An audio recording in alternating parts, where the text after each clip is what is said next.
we switch gears and pick up expense report later? Okay. Everybody. That works for everybody. And Ryan, we have your budget that was put out late November. Yes, that is correct. You should have quite a few from me. I apologize. I sent them all in multiple, so I don't have them in a specific order. So I'm happy to start wherever your heart desires. How about you just choose, Ryan? All right, I'm going to start with the treasurer one because I happen to have that one popped up in front of me here. So for FY22, you know what I didn't do, which is surprising for me, is that I didn't do a comparison for the prior year. So I apologize. I'm also slightly ill prepared. My folder for the budget is at the town hall, and I've been forced to quarantine from the state, so I haven't left my house in a few days. So I don't have some of the documents that I typically bring with me for the meeting, but I'm sure this is a slight increase year over year, actually. Yeah, one question I had on that, I looked at, there's a line, we have a line for 2021 called Treasury Expenses. For 2021, that budget is $9,800. And what you're showing here is $11,450, which is looks like a pretty big jump if we're comparing apples to apples. I have for FY21, my budget was $10,650 for the treasurer line. For expenses? Yeah, well, at least that's what I submitted for, 10,650. What's this 11,450? That's what I have for FY22. I was talking, you were comparing year over year. Last for FY21, I had 10,650. 10,650. Yeah. So there's this $850 difference. Yeah, and that increase I did in the payroll category as well as the office supplies. The payroll, the cost for generating payroll each year just slowly increases over time. There's no set amount. The company just often has increases. Also, as more employees come in, it costs more to do the payroll as far as like the W-2s each year, pay stubs, etc. So the slight increase there, it's $500. And then I did a $300 increase in office supplies. In the event that I need to replace some technology like a printer, etc. I've had bad luck with printers, unfortunately. So that's really where the majority of that reserve is in place for. But I see the FY21 treasurer expenses on our budget are listed at 9,800. So I'm not sure where you got your 10,000 number. Well, I think it might. Did we reduce them? I'm just basing off what I had submitted for in request. I don't recall whether the budget lines were actually reduced or not by the finance committee this year. Well, this was last year, and I must not have gotten it input correctly, Ryan. That's got to be. All right. Oh, okay. Not a concern. That explains why I was looking at it and I was like, I'm at 40 and I should be closer to like 50 or 60%. This is not like me. So I was kind of mulling over it the other day. So that might explain why. So, all right, that's helpful. That's good to know, actually. Well, I'm sorry, which one is incorrect? Is our budget. So the 9,800 budget number for this fiscal year isn't right? It's not what I had requested. It's not that it's not right. It's just not what I had originally asked for, but that's okay. Okay. Well, I guess I just want to know what number we should figure FY22 percentage increase off of. Is it off of 98 or off of 10,000? So what I'll probably do now is instead of buying, so during tax season, I typically buy a lot of stamps because I have to mail all the 1099s and all the W-2s. And I typically buy a lot of pre-stamped envelopes. So I probably just won't buy them right now and I'll hold off and get them at the beginning of next season because I'm going to have a shortage now in what I had expected during this fiscal year. So I would base the increase off of what I thought it was going to be because I had booked it out at 10,650, believing that that's what I needed to expend. So this year's slight increase is really what I would try to compare it to. I wouldn't compare it to the 9 because that's a substantial increase.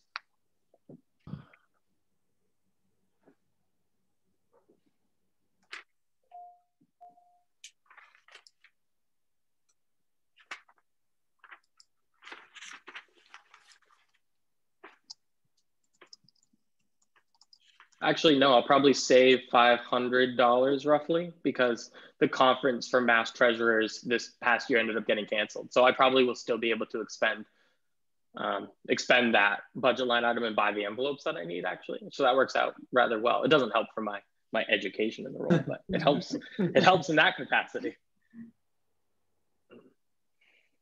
Any other questions on the treasurer budget? So make sure I understand when you say 500 for that's for this fiscal year. You're saying this fiscal year? I am budgeting for this fiscal year in the expectation that the conference does take place. I'm hopeful because as of right now, that's their plan. Because they don't really know how. I don't think they were prepared to try to do something in a remote capacity, but I don't think they'll let it go 2 years without some form of conference, even if it is virtual this coming year. So I'm still budgeting for the expenditure.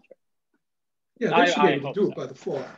It's typically done in late July or early August. So I think maybe if they just push it back a little, which would be fine with me because there's nothing worse than the UMass Amherst basement in the middle of the summer because it's the last place I want to be. The office supply line looks really high to me. What else is in there besides just the printer? The office supply line, honestly, it's really just printer, ink, stamps, envelopes. The stamps and envelopes and the checks that I buy are without a doubt the largest expense. So you have to order the specific checks from the specific bank and you're looking at a couple $100 just to buy the checks, let alone the envelopes and the stamps to mail. Unfortunately, we just haven't reached the state. I would love to pay all of our vendors electronically and we're just not. Municipalities just aren't there yet. Got it. Okay, thank you. Of course. When I first started, I thought that seemed high. I remember saying it to Gabe and she's like, just wait, just do it. I was like, it builds up. Whatever you say.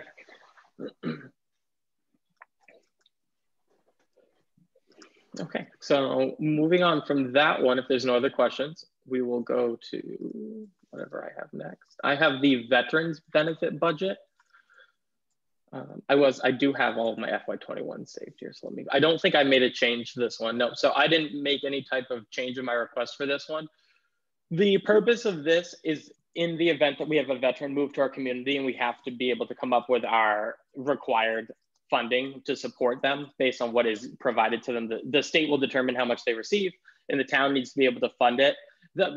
Basically the maximum you would typically see for a veteran would be north of $1,000, but you just never know. You don't know if you're going to have someone move in. So $1,000 a month. So we would blow through that really quickly if we had two come to town and they were both of the max, we would be kind of in trouble. It's just the likelihood of that is so low that I think I feel safe in the allocation of the 15. And then if we had an emergency coming to try to figure it out from there, because this would put us in a safe ballpark should we have two and they be at the lower end of that $1,000 marker. And this is one of those budgets, there's a couple that Ryan and I argue over. Yes. The budget we currently have at 8,000. We came down from 10,000 last year because we didn't have anybody for the whole year. So again, this will be one of those tussles. Yes, if I was to negotiate it myself, the lowest I would feel comfortable going is 12. But just because if we got one person move here and they were at the max of 1,000, at least we would know we were safe for the year. But it really comes down to if you feel confident that we could get together and navigate it and find a way to expend the necessary costs. And I have no issue lowering it. It doesn't drastically impact me. Ryan, this veterans, which Word document? What's the label for that Word document? It should say veterans benefit budget. Okay, I'm just struggling finding that. I don't think I saw it either. I was looking too. I don't have it. Yeah. So did I not send it to anybody? And where does it appear on the budget? Towards the end, it's at the bottom. I see it's at one on oh yeah, so 145 on the yellow sheet. I have the veterans. Huh, I didn't get it. Maybe when I ran it through the scanner, it skipped it. I'll send it to everybody now. It's simply, I can tell you, it says 15, the title is Veterans Benefit Budget. It says FY22 budget request, $15,000. Maintain funding should an unemployed veteran move into the community at this time. We do not have a resident and the town is reimbursed for 75% of what we pay. Reimbursement, does the reimbursement come after the year is over? Yeah, it's after it's expended. So you have to have it budgeted to be able to actually pay for it ahead of time. We touched Not on ahead of time, but in the moment. At the last meeting, and I was explaining how it used to be up to 3-4 years to get the reimbursement, but they've made changes and we are now getting the reimbursement within 6 months to 12 months. Or no, it's 18 months, but it's a big change. We're not hanging out, especially when you have, one time we had a $50,000 year with a veteran. I think it was real, there were more than one, but a $50,000 year when you're not anticipating it can really cause some harm if you don't get the reimbursement for 3 years. So we were able, the small town administrators lobbied hard because we were much heavily impacted than larger towns who could handle that kind of outlay without as much problem as it is for us. So we've got a budget of 8,000 and the request is for 15,000. Well, that's because I support the 15,000 and every year Becky knocks it down. So I'm going to stick with what I feel safe with. Well, I don't think Becky's going to be alone. Yeah, Brian, I don't think Becky's going to be alone in knocking it down, by the way. Yeah, that's fair. So, Ryan, all I do is submit what I think we should have, and you all have the lucky job of making the decisions. Ryan, yes, I don't. Something Robert. to change in your situation with veterans, we're here to maybe transfer some more funds to put at your disposal. So, yeah, and that's fine with me. You know, just knowing some finance committees are just not as collaborative in that effort. So, knowing that you have the mindset going into it is fine with me. Ryan, I also want to ask about that. Is that prorated? If somebody moves in halfway through the year, would the benefit we have to pay be 50%? Yes. I don't know the answer to that question. Well, Becky says yes. Yeah, because if they move here in you pay for the months that they are here, but they can start collecting the day after they move to town. Okay, but if they move in right, partial, but I don't think you owe for the previous months. It would have been, yeah. Just go forward. So if they move in May, it's only 2 months. But yeah, justification for not going the full 15. Okay. Ryan, make sure I understand, what's your rationale for 15? I guess I didn't follow. So if you had one veteran move in and he was here for the year and his maximum was 1,000, that'd be 12 grand. So if you had 2 veterans move in, maybe you had a couple, they both move in your community. All it would take is both of them to be at, $500 to be in trouble. Yeah. That's just my logic. All of it is based off of, what if one person, you'll see the same thing in my insurance number. And be like, if we brought in another person kind of thing. Yeah, but I guess my question then is, what is likely? What do we think is most likely, given our history or whatever? I wouldn't say that Shutesbury has. Say that again, Becky. I'm sorry. 0 last year. Yeah, I can't go back historically. I don't know much. I can't imagine that was going to come off crass. I don't think Shutesbury's population is booming and changing at like a rapid pace on an annual year. So I guess if you wanted to look at from a rationale perspective, the likelihood is probably on a lower scale. But it depends. You can get a rash of it's unpredictable. It just depends who moves in. Houses have been turning over, so that. Oh, this year there's been a huge push to move out in this direction, and I see this being a trend for the next couple of years, without a doubt. So. Yeah, so there is risk. There is risk there. Mm-hmm. Yeah,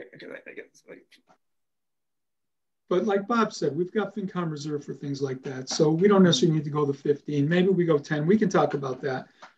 Yeah, but I guess from my perspective, we want to put something in here that we think is somewhat like what do we think is likely? Well, I would suggest when we get the whole budget put together and we're looking at lines and we see where we are.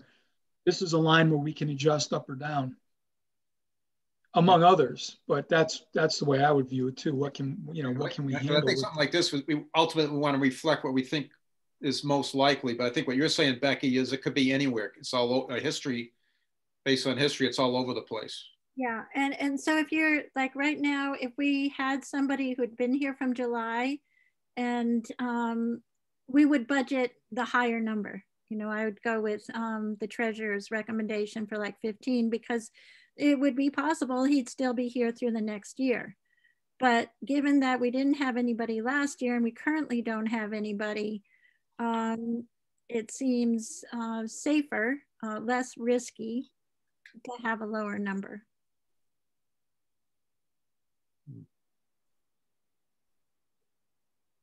There you have it. There you have it. So that brings us to the unemployment budget. So I had requested $1,000, I believe. I actually think we did 15 this past year. But what's the title what's the title of this? It should be unemployment budget. We didn't get that one. I don't think we have that one either. Yeah, we didn't. Okay, so I requested 10,000. I can forward you the email that I sent to Becky if that would be easier. I don't know, because obviously I was going to ask if you have access to a computer and you're all on them. So yeah, because I was waiting for it to scan. That would be great, Ryan. Yeah, not a problem at all. Just give me half a second. Where is the unemployment in our budget sheets? Where is it? It should be near the end, I believe. It's under miscellaneous with the health insurance. Yeah, I don't see it there actually. Well, the unemployment is there. It's right under retirement. I don't see it. I see contribution to retirement and then health insurance. You're not going to see it on the expense report because we switched to a fund. Right. It's on the yellow budget from last June. I have it on the expense report still, the unemployment. It's an unemployment trust expense. Becky, I just realized I don't have all of their emails, so I forwarded it to your email, if you could forward it to them. Okay. Thank you. Long story short, on the unemployment, I had actually budgeted a lower amount than was chosen at this past year. We ended up going for 15,000. This year I'm asking for 10. My logic and reason behind that is that I think if any year we were going to see a substantial spike in layoffs and unemployment, it would have been this year. And we're comfortable where we are right now. So I feel confident that over the course of the next year, we'd be safe with the 10,000, unless we have plans now during budgeting that we think we're going to have to do layoffs for financial reasons. But otherwise, I would be comfortable with that. If you see a need for layoffs in the future based on budgetary restraints, then I would probably go back up, go to 15. Have to increase it, yeah. Yeah. Because one of the negatives with unemployment is, say, perfect example. If I lost my day job, Shutesbury being my current employer, they would actually pick up the tab for the unemployment that I would file for the job that I currently hold at the bank. Even though it's not Shutesbury's fault that I lost the job, the towns just take precedence and they are the ones that have to pick up the bill. So there's a little bit of a greater risk in that area than you might think. Oh, really? Are you worried about your other job? I'm not. I'm doing rather well. I do appreciate the concern. So, Ryan, what's the current balance in the unemployment fund? We have $19,000 in the balance right now. And is there anybody currently drawing on it? I don't think I have anyone drawing. We've had an insane amount of fraudulent unemployment claims this year. Wow. But we had a very, very small amount. I think we had maybe 1 or 2 total throughout the year. But the rest, most people have chosen to leave their jobs by choice for temporary periods of time, taking a leave of some sorts, and that doesn't have any impact on unemployment. So 19, and you're asking for an additional 10, you said? Yes. So 29 grand is pretty good.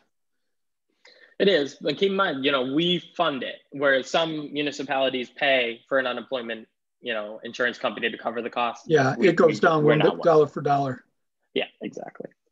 And when we had the principal on unemployment at one point, it's 3 times as much money. So it depends who is unemployed.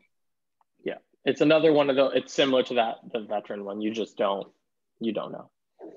Helps you have an idea as to how, if you have a good personnel team and you know what's going on, but that's about it. Questions on that one?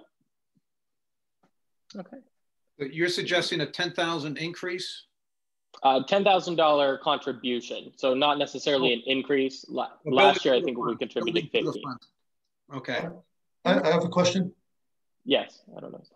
Oh, go ahead. Yeah, hi. So I understand Shutesbury is self-funds this unemployment benefit and everything. Mm-hmm. And there is some municipalities probably have unemployment insurance.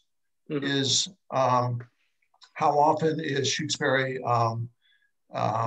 looking at whether it's more cost effective to go with unemployment insurance as opposed to self-funding it? How often is that calculation looked at? To be honest, I haven't looked at it since my first year here, which was two or 3 years ago now. So I could review it. I feel confident that the cost savings still isn't there based on the way we're operating. Typically, I just compare it to how it is in Orange, who actually does they're not self-insured through that process. And we have a good collaborative communication there. And it doesn't seem like it would really affect us in a positive way, but I'm happy to review it and have actual numbers for you if that would be helpful. It'd be up to the finance committee if they wanted to get a study like that done or something. It's not a bad idea. I could put it in like my budget planning practice every other year or something along those lines. It's not a bad takeaway at all. It will be a good one if I can write it down though. There we go. Well, Ryan, to answer that question, what do you know what the total annual gross payroll for Shutesbury is? I just did that report for Linda on Sunday, so you'd think I would know it off the top of my head, but that would be it would be a just lie. Say 3 or 4% of that is probably what our cost would be, maybe 5% this year. Yeah, that seems fair. Well, that's okay. You can do it another time. I'm distracting you now. I know, but you would think so. Something I'm totally transparent in the fact that something I'm really bad at is remembering all the numbers to everything that I do, because I would go nuts if I tried to. But I just did the report and I just emailed it to her, so I should be able to get it to you pretty quickly. Oh, I bet it's this one. Annual report, yeah. So we did for 2020, the calendar year, not fiscal year, we did $2.5 million in payroll. Yeah, so 2% of that, or 5% of that would be probably the max. 2% would probably be the lowest. Which was actually less than 2019, though. Fun fact for you. Not by much, $100,000, but still. Okay. Can I just ask a question? Of course. How many people have collected unemployment in Shutesbury, like over the last 10 years? I don't have the historical data for that, to be completely honest.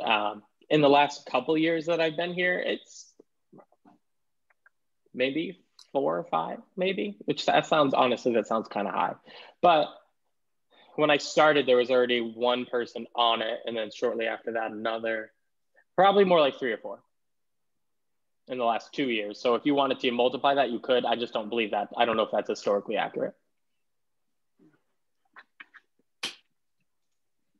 There's also a shift in like behavioral in the workplace anyway. There's a huge shift between like coaching and developing people rather than terminating. You know, if you went back 10 years ago, if someone wasn't a good employee, you just terminated them, and it was that simple.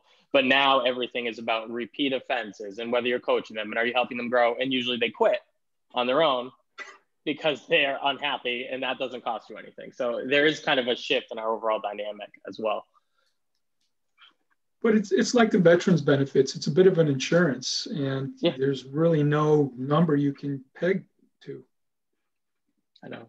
You'd think that, you know, when you meet with the treasurer, everything should probably be like a surety, right? So it's interesting that pretty much almost all of them is like, who knows? I would be interested in a study because it seems like that could be a potential liability. I can look at the history for you. I don't mind.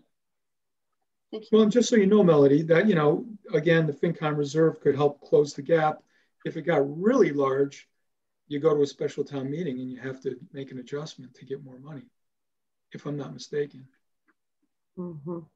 And this issue came under discussion last year when folks were calling for a lot of budget cuts, cutting back there, that when you are self-employed, and you slash your workforce, you foot the bill immediately.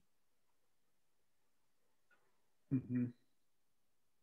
that's another hidden cost of reducing staffing levels. Yeah.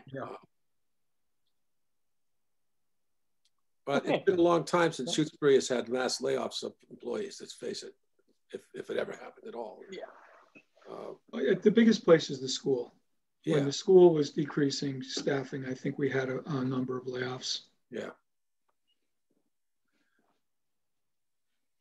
Okay, if there's no further questions on that, I can go to the tax title. Yeah. Thank you. Of course. Did everyone receive? Did everyone actually receive the email now with the? We do have the tax title budget. Yeah. So you'll see the requested amount is $8,500. I think it's a $500 increase over the previous year. The whole purpose is just to help me collect and tax title. And forgive me, I don't have the total balance with me. That is one of the spreadsheets that I work on the desktop computer at the town hall. I haven't converted one of the main office computers so that I can connect to it virtually. That one is one that I still go in physically and do some work on. And I do keep all the tax title on that one for some reason.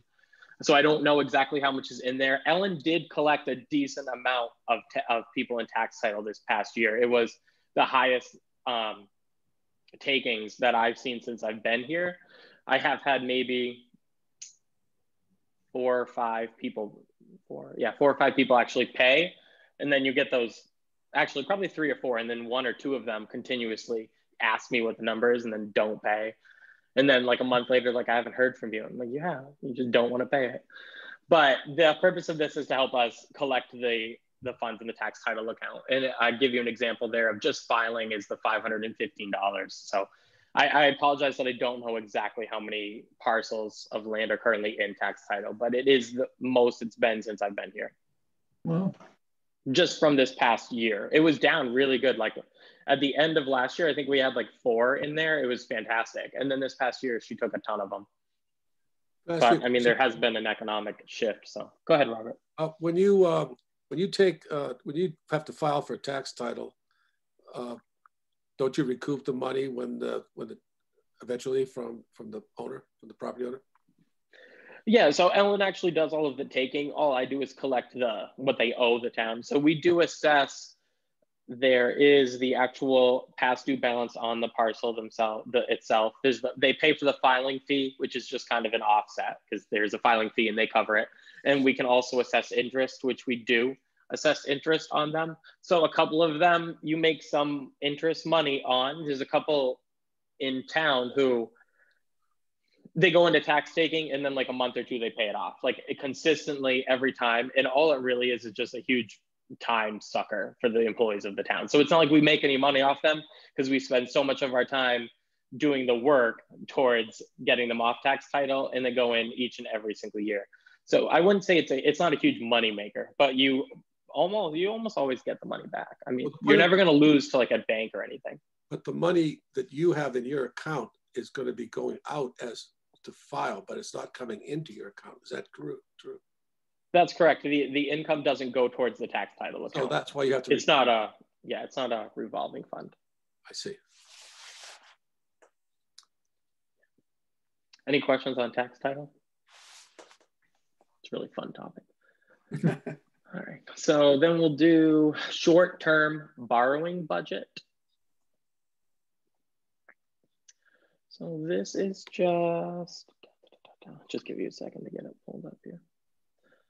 I should have my debt schedule up. But the purpose of this is basically the cost associated with doing short-term borrowing. I know we have one note coming due in August of this year, and we don't know yet what that will look like. We don't know if we'll go out one more year, if we'll do long-term.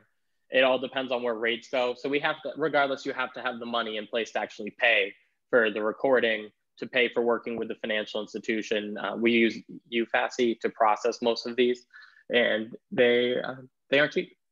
You know, that's how they make money, is helping you with the process of getting the bids done. But I know for sure we'll have at least one. I think we might have 2 to do.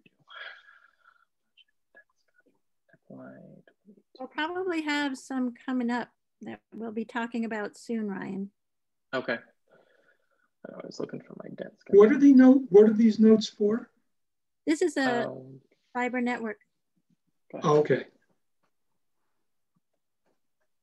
Yeah, we have, I need to update this. What we have, so we have 2 out there, I believe. 1, 2, 10, 21, 2, that's water treatment. I think that's it right now. Yeah. Yeah, that's pretty good. Do we have any major projects coming up? Mm-hmm. Nice. That's exciting. The culvert and the school roof. Oh, okay. So yeah. Well, Yeah, there goes that. Yeah, but are we planning on borrowing money for the culvert and the school roof? We'll probably do a combination because between the two, it's probably about $1.5 million. We have a lot of free cash. Why not use the free cash for that? I don't think this is time to discuss that. That's a bigger discussion than just talking about the short-term borrowing from the treasurer. And in fact, that doesn't go in this line. If we were to borrow, I'm not saying we are, but if we were, that wouldn't be this line, right? Right, it'd be a new line if there was a borrowing. Okay. This is just for short-term notes or. Oh, the only one I can think of is the one that comes due in August for broadband, which we may be able to pay off this year, depending.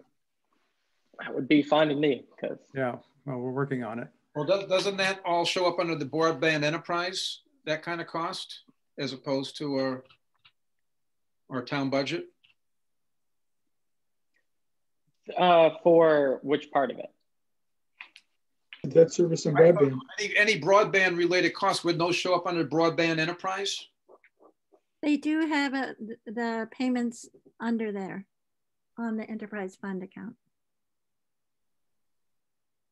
Yeah, we sock away a lot of money on a regular basis to pay off, to service the 2 loans that we have. The one that comes due in April, which is the 10-year loan, and then of course the one that is coming up in late August, which is just a 1-year ban. I'll have to look. I think that when we did this, that last 1-year ban, I think the fees came out of this line item. So I will look. I can look into that. Yeah, because we don't really need short-term borrowing, right? We don't have cash, working capital issues, do we? I didn't get that, George. The town itself doesn't necessarily need short-term borrowings for the daily cash flow, working capital. That's correct. We're definitely not one of the municipalities. Some municipalities have to use it to fund like payroll. Like they do short-term borrowing just to get through certain months and certain times of the year. But Shutesbury is definitely not one of the municipalities that does that. If you were if we were in a really high rate market and you were convinced they're going to go down, maybe one of these projects that you were doing, you'd want to just do a short-term borrowing for a year until we saw what rates were. The broadband one, I was under the impression came out of this one. I didn't think we paid it out of a different line item. So I have to verify that for the August one. But but no, to answer your question, we don't really have a cash flow issue. Yeah. Okay.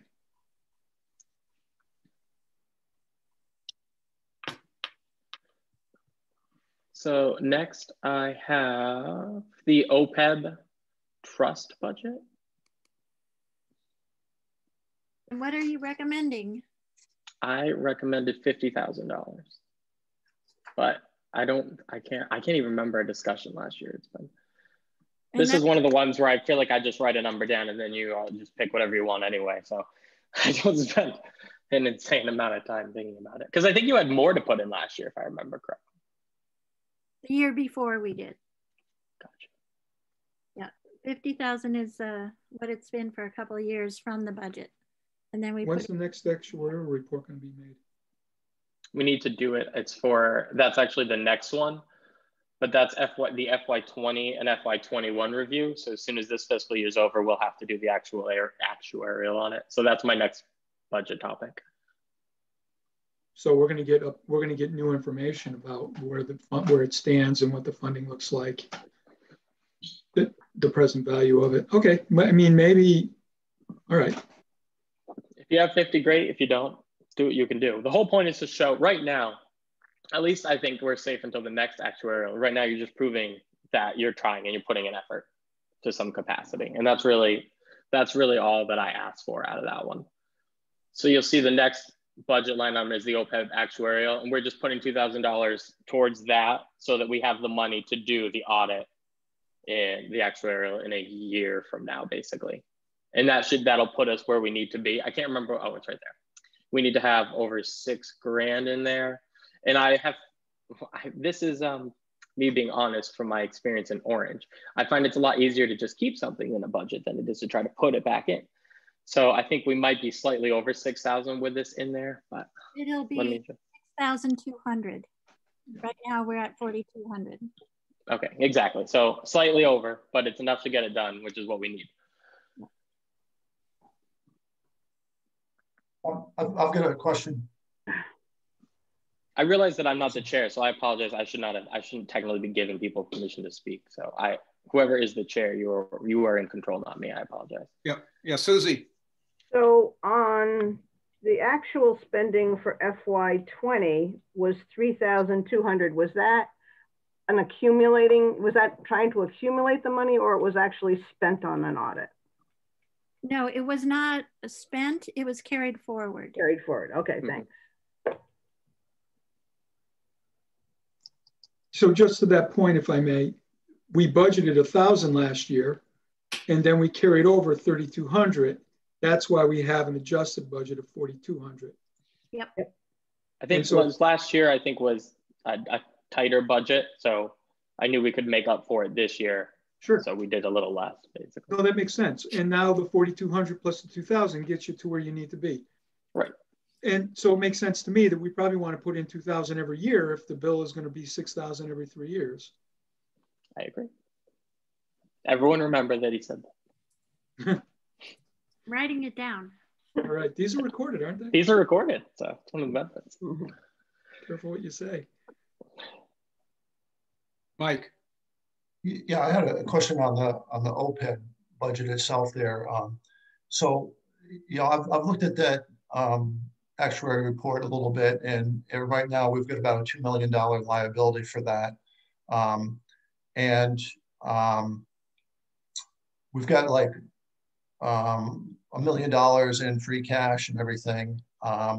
So I'm not sure what the plan is, what the town's plan is as far as OPEB is concerned. It would seem to me that OPEB is a pretty expensive project, and it keeps getting more expensive every year. And to continue to just put a little bit of money towards it, it seems to me is like trying to pay off a credit card debt by paying just the minimum monthly amount when you continue to spend rather significantly on it. And I don't see that putting a small amount towards it every year is going to get us to where we need to be. At the same time, sticking $1 million or $2 million into it doesn't seem to be, you know, it might be a way to meet the obligation, but not sure whether that's the way to go. So I'm kind of confused what the town's plan is as far as moving forward with OPEB. It seems to me it's a losing battle, and maybe we just ought to stop funding it completely. I don't have an opinion on the plan or anything like that.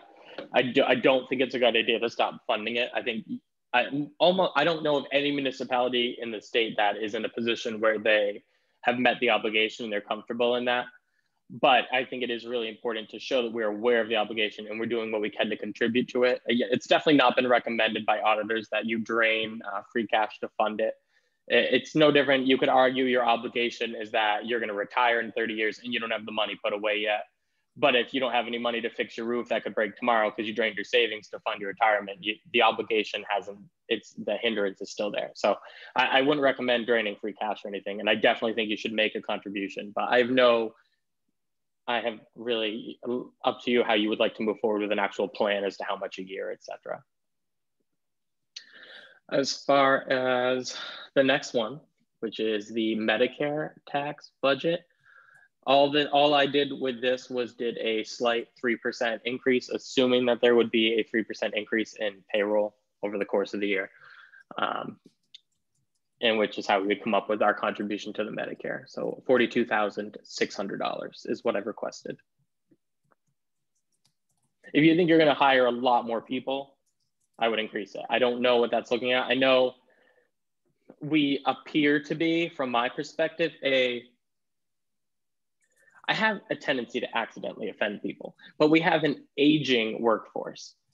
So oftentimes what that will mean is that for a short period of time, you'll bring on an assistant to whatever the position is as a way to help that person learn and grow in the role. So if we think that we have a few positions in the town that we're going to be looking to do that with, we might want to consider increasing that.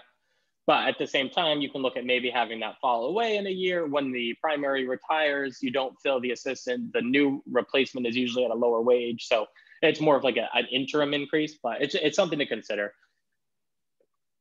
Well, right now we're below 50% and we're in January. So what we have funded right now is working. Works for me. I saved the best one for last, which wasn't even intentional, Becky, I promise. So this is the health insurance budget. Let's see if I have my expense report, so bear with me. 130,000. So let's see. So I've requested $530,000. And what I did was I included the estimated cost should we bring on one family and bring on one individual. So keep in mind, that doesn't necessarily mean that you hire a new person or you hire 2 new people. It could mean a major life event in any of the current employees that we have. So you could have, I'm not, one of the employees is raising their hand and I'm not legally allowed to talk about it, but you could have an employee for a number of things. They could get a divorce, they could get married, they could have a child, they could lose insurance at their primary employer, and then they are in a position where they're eligible to take on the insurance. Or you could have an employee change their insurance at open time enrollment. Maybe they aged out of their parents. Maybe they realize that our plan is better. Maybe they prefer Blue Cross Blue Shield over Tufts. There's no rhyme or reason behind that, but it's not necessarily hiring a new person. So just want to make sure that's clear. Mr. Chairman?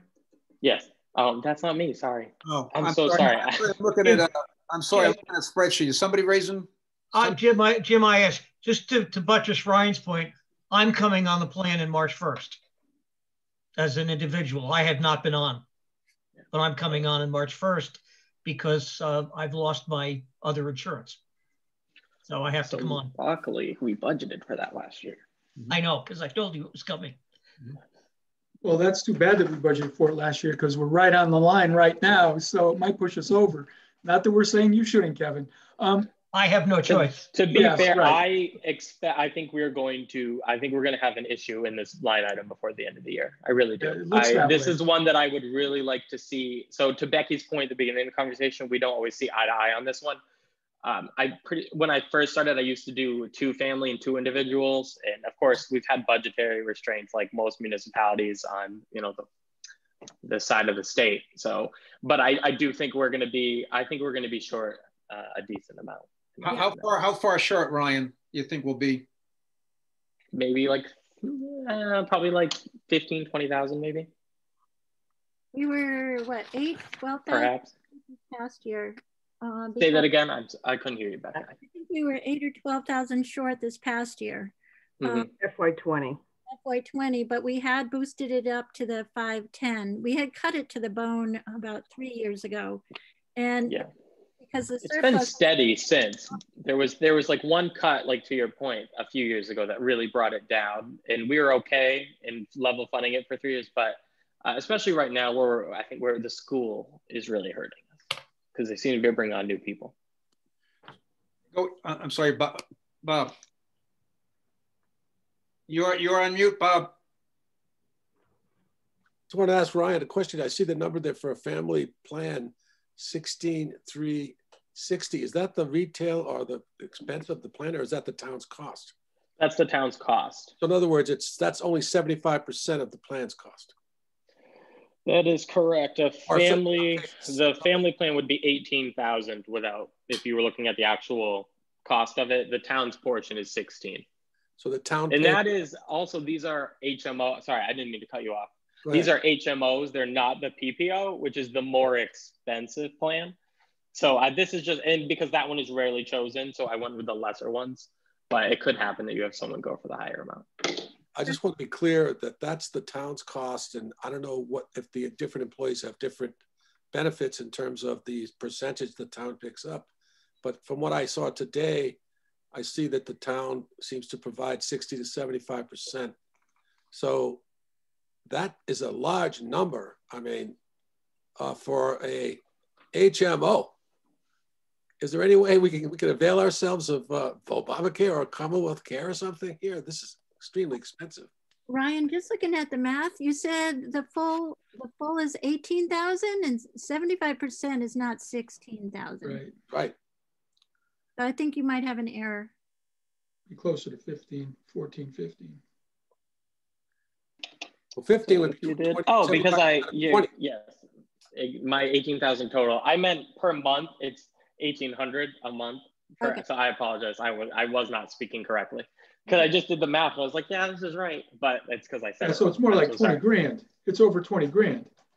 Yeah. Oh, it's very, health insurance is the #1 cost for all employers. There's a reason why it's always talked about at every presidential debate and campaign. And nothing's ever done about it, of course. But no. So 21,800 would be 75% at 16,360. It would come out to 21,008.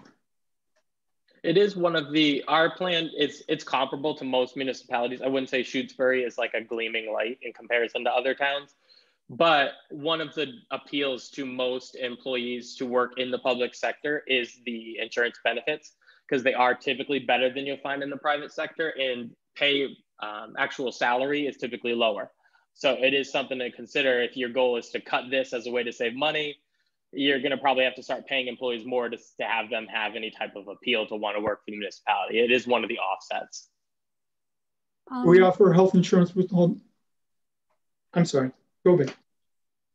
Oh, I was just going to mention, although that just the individual and family are listed here, there's also a dual policy. So folks that are just couples with, who don't have children at home anymore. So it's not the full family cost. It's lower. It's in between. Yeah, that isn't super common. An employee plus one is what it's called. Yeah. I'm a little confused. Excuse me. The number that's on this sheet is not accurate, right? Because you were going by the monthly cost of 1,600, not 16,000. No, I believe the number on the sheet is accurate. So if you take that is 75%. The annual is probably 21,800. Is because at 1,800 times 12. Yeah. 21,600. Yeah, 21,600. There you go. Just so I'm clear. I just wanted to, I think what I've heard so far, Ryan, is that this we have a 0% increase this year from Hampshire County Trust.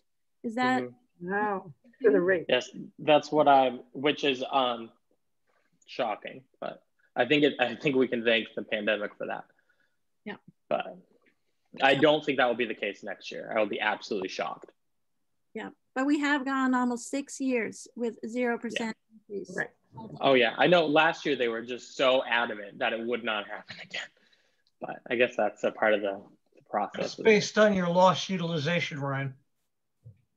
That means nobody in the plan has been major sick, because they base the increases on actual usage.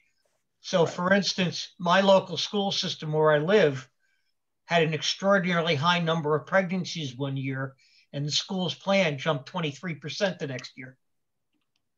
Wow. Based on that actual usage. 2 people also had fatal cases of cancer, and that's just the cost of maintaining them alive drove that cost up. And as soon as they, in plain English, passed, the rate dropped the next year. But that's solely, insurance increases are solely based on utilization. And it depends on the size of your pool. Yes. It really makes a difference. And we have a very large pool. We do, because we're in the county system, right? Yeah, multiple counties. It's a lot of Western Mass is in. Oh, really? Yeah, Robert, if I could, I'm leaving the exact same plan at almost twice the cost to the town and myself. It's the identical health coverage. Down inside the 495, right? Yeah, it's a town and a regional school system together. It's the exact same HMO, and I'm paying, and the town is paying nearly twice. Wow. Christ. So just the town of Orange did vote last year to lower their contribution. My ex-wife is no longer eligible because she's retiring, so I have to get off. But that gives you an idea of your cost factor. I mean, right now I'm shelling out close to $700 a month for the difference between individual and family. That's my share. So for family, that's quite a bit. Susie, you look like you had your hand up. No, I wanted to know how long we had been going on zero increase because I knew it'd been a while, but Becky answered that 6 years. Okay. It might be 7. I have to check. I think there's been only 1 or 2 in the last 12 years. That's unheard of. And good management. It's been really amazing. It's really I think didn't the previous trust it went out of business, didn't it? Didn't they run out of money? The previous one that we were part of? Hampshire County? It was Hampshire. Yeah, that was Hampshire. Amherst, right? Because we are Hampshire County. Yeah. No, we're Franklin. But we're part of the Hampshire County Group Insurance Trust. Yes. Yeah. Well, that was the last one. Thank you, Ryan. Yes, that's all that she wrote. All you have? Yeah. What, was that not enough? Does everyone else bring you this many? No, like enough. We're good for plenty. We're good for more, Ryan. No, actually, you've used up all of Kevin's time too. So nice. That was my goal, and I'm glad I succeeded. So I'm approved. Thank you. Well, if any of you ever have questions for me, don't hesitate to email me anytime. All right. Thank you, Ryan. Appreciate Thanks it. a lot, Ryan. Thank you, everyone. Have tons of fun. Good night. Kevin, you ready to go? Yeah, just to explain my comments on insurance, by the way. My dad ran New Jersey's largest private insurance company, and I grew up from about age 10 to 21 working there. So I know quite a bit about insurance. I have only 2 increases requested. Both are related to vendor increases. Okay, and everybody has Kevin's budget. What Dave written in purple? It's on a purple sheet. Yeah. Yeah. Yeah. I'll do the GIS web hosting one first. The reason why that's going up $500 is curious. The vendor realized that he's been doing something for all his clients and never charging his clients for it, which is namely filing the required E911 updates with the state every year. And when he realized he was doing this for free for about 6 years, his accountants found it and told him he's got to start charging for it. And that's the $500 increase. The reason why I have them do it is just to get the equipment in and to get the skill set in for the town to do it would be far more than $500 a year. This is every time a parcel changes, the state's E911 system has to be notified, and they've been doing it on our behalf all along. So I had a long talk with the owner about, it's tough to sell an increase when it's your fault and you're not really giving us the new service. But in reality, it would cost us a lot more than $500 a year for somebody to do it. It wouldn't be me. It would probably be the police or fire department, and they don't have the equipment or the skill set. So this is the cheapest option. So I put it in the budget to keep it. The other one is computer maintenance. There are 2 increases. About a third of the increase is the normal annual maintenance fee going up, which once these guys own you, they have you forever and they can do what they want. And the other is an increase to add a new module. And the reason why we want to add the new module is we've been spending more than the maintenance fee each year to make maps as needed by having our GIS company generate us maps of things like where the 5 proposed solar fields are in relation to other things, zoning overlays. And it made more sense to spend it on a maintenance cost to keep shelling out $1,000 to $2,000 when you can generate them, for less cost if you own it. And the module is coming at a discount because we upgraded last year, and I can buy it out of my reval funds. So $800 of that $1,252 increase is the maintenance on that new module. And 2/3 of the select board and Becky, after watching me spend money on various things, actually recommended I put it in the budget. I did not have it in the budget to add that module. Am I correct on that, Becky? Yeah, no, I think the module will be really help educate the public.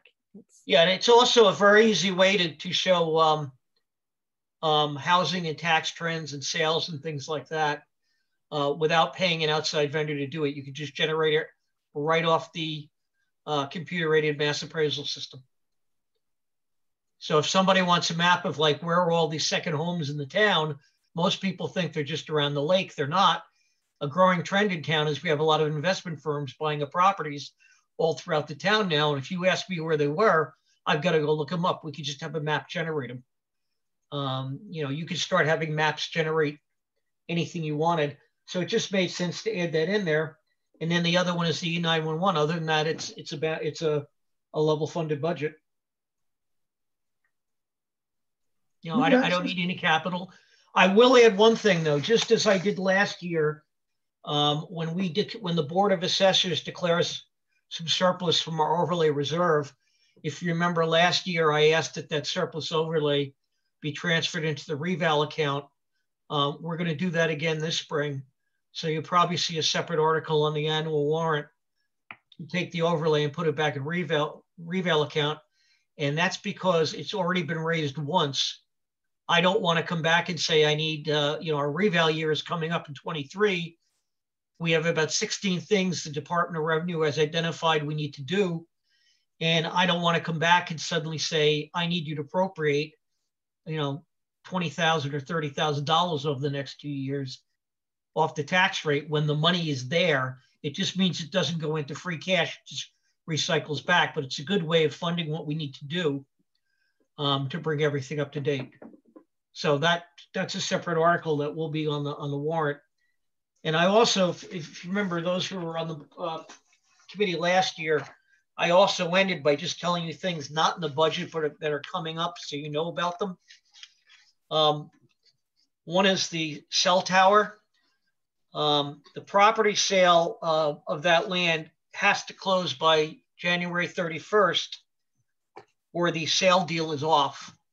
That comes direct from Historical Enterprises, which is selling the land. So I would assume over the next week, that land sale is going to consummate. And they have the federal permits to build the tower. If and when the tower is built, and I couldn't specify that, I will need a special appraiser to value the equipment that a carrier puts on it, because that is subject to personal property tax and then depreciated, and you want to get it right. And you may not realize it, but each carrier's equipment can range from anywhere from 100,000 up to $1 million, depending on how many widgets they put on the tower. And typically you get 3 or 4 carriers. And I've done some research from other assessors. The average, most of these guys getting a value of $500,000 to $1 million on a tower. Wow. The tower itself is peanuts. So at some point, I've priced out the type of appraisers that specialize in that, probably 2,500 to a little bit, could be 5, could be 10, depending on what carrier's on there. That's not budgeted, but it's a very wise investment to get the correct value of that equipment. We have a new mandate that starts this fiscal year in filing for next fiscal year. The Department of Revenue has changed the way utilities will file their personal property. The forms are due March 1st. We have 3 accounts. We have National Grid under the name National Grid and National Grid under the name Mass Electric and Eversource. Just to give you an idea, their combined value for fiscal 21 is 2% of the town's total value at $5.699 300. Under the new filing method, that could increase as much as 30% in value. And we're having an expert review that to make sure they're doing this new system correctly. That's coming out of the reval account because in reality, it's a reval. I'm just letting you know there. So you may see a fairly sizable bump in the personal property valuation coming up. And just the other one is I'm in phase 2 of the personal property audit that the Department of Revenue said had to be completed by fiscal 23. And if you notice in the values for personal property went up rather dramatically this year. That's the people doing business as. We also identified 90% of the second homes that were not getting personal property bills, which should, as of last week, with about 80% response, it may seem little, but that's going to be an additional $3,500 in taxes next year. That may seem little, but $3,500 every year adds up. That was never being collected. And we're working on the balance of that personal property audit over the next 2 years. That's funded out of the reval account. So I've managed to cover whatever the Department of Revenue asked out of that reval account, without asking to raise the budget for a year and then lower it again. But those are the biggest thing coming on the horizon not funded is a cell tower appraiser if it's built in the next fiscal year.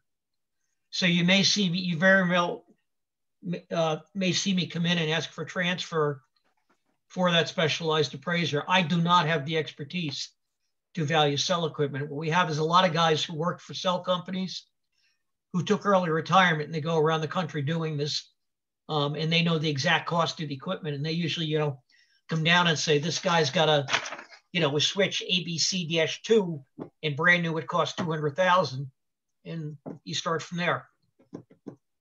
So that's just coming on the horizon. Other than that, we're doing good. Now 21 months in, I'm in the groove. Things are working fine. Everything's running like a Swiss clock. And personally, I'm very proud that during COVID, we inspected 98% of all new growth interior during COVID. I convinced people to either photograph it and send it to me or to let me in the door, mask, gloved, and everything else. And by the way, the standard right now is don't even go in, just look at the outside. Very hard to do if somebody's improved the inside of their home. We got about 98, 99% of it. So I'm pretty happy with that. So you're going to be working with Becky on new growth. It sounds like we've got some potential for new growth next year. The only new growth that I could consider right now is based on building permits taken out.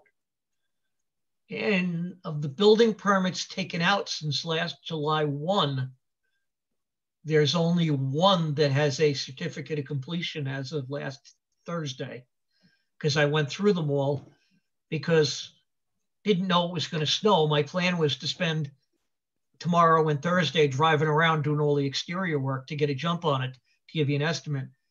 It is not as much as last year. I can tell you that right now. We have a couple of requested teardowns and build new homes that are, one of them stuck in a zoning board issue.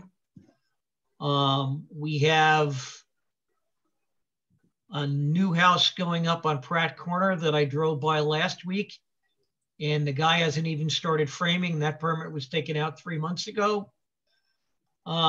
Mostly we have little repairs and decks, but not seeing what I saw last year. So I actually would anticipate new growth dropping this year. We also already got the batteries at the Wheelock property.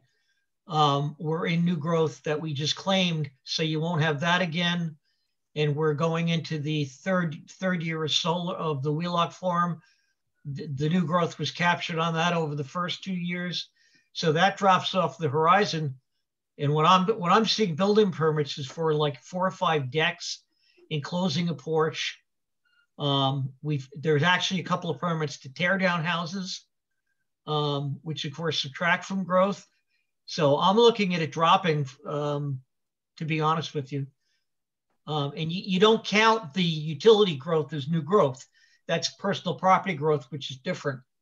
So if you wanted me to give you a projection now, I'd say about half of what we had last year projected. Yeah, I just want a sense. It sounded like you were talking about a lot of stuff, especially the utility. That's why I was kind of. Yeah, but see, the utilities, what new growth is something that didn't exist last July 1, and you can claim it once, but the utilities don't go under new growth. They go directly into personal property. So you might see personal property increasing by, the way it did over the last 2 years. Every one of those poles put in for the broadband we got in the last 2 years is value. The AMP that talked to us about putting in solar talked about making was it $3.5 or $4 million, $30 million investment to upgrade the national grid equipment. If those things got approved and they spent that money, that would raise the value of national grid by $30 million over the next 3 years. That's a big if. But those things don't count in new growth, unfortunately. But still, you could consider them when you're looking at the property tax. The personal tax line. Yeah, what they do is they raise the overall valuation of the town, and the larger the valuation, the smaller the tax rate. They're very healthy ways of lowering the tax rate. Is obviously personal property commercial growth, because it's not going to the residents to pay. And I had one other question while we had you here, if I may, Jim. Ask Kevin a non-budget item. The pilot money we're getting from the state, payment in lieu of taxes. Is there any change in how that's going to be calculated? Is there any opportunity for us to get extra revenue there? If you want to spend about $1 million on appraisers and fight the state lawyers, go right ahead. Yeah, that's what it is. Right? Let me explain how it works, because people, and Becky and I just went over this the other day because we got the updated figures. Okay. Once they own that land, they declare its value. For the first year, they put in, for instance, they bought about 120 acres at the bottom of Stoll Street at the end of 19. So they declared it the value they paid to acquire it. Okay. After the first year, they can value it any way they want. Not the way we value it. And then what they do is they take all the land they own all across the state. So let's pick a number and say they own 1 million acres across the state, and the legislature appropriates $1 million to reimburse communities. They now will pay you $1 an acre that comes back either in a direct check or in state aid. What I'm actually going to do between now and the town meeting is I'm running a list of what we have gotten in value and tax payments if that was at our rate. The plain fact that they own roughly 1/3 of the town and we can't tax it or get revenue at our tax rate drives up the tax rate in this town dramatically. I want to give cold, hard numbers to show that. The only way to challenge that value is they have an appeals process. So they're going to take all the land lawyers on their staff, and you're going to hire somebody to beat them. And, you're going to lose. You can take it to the state Supreme Judicial Court. And then the other factor is, if they only budget that $1 million, let's say they budget $5 million and they pay you $5 an acre. There's no way around it. That's all they give you. There is no pilot. It's whatever they decide to pay. And it's the biggest scam, to be honest with you, it's the biggest land scam in history, because every city and town that has state land gets shortchanged.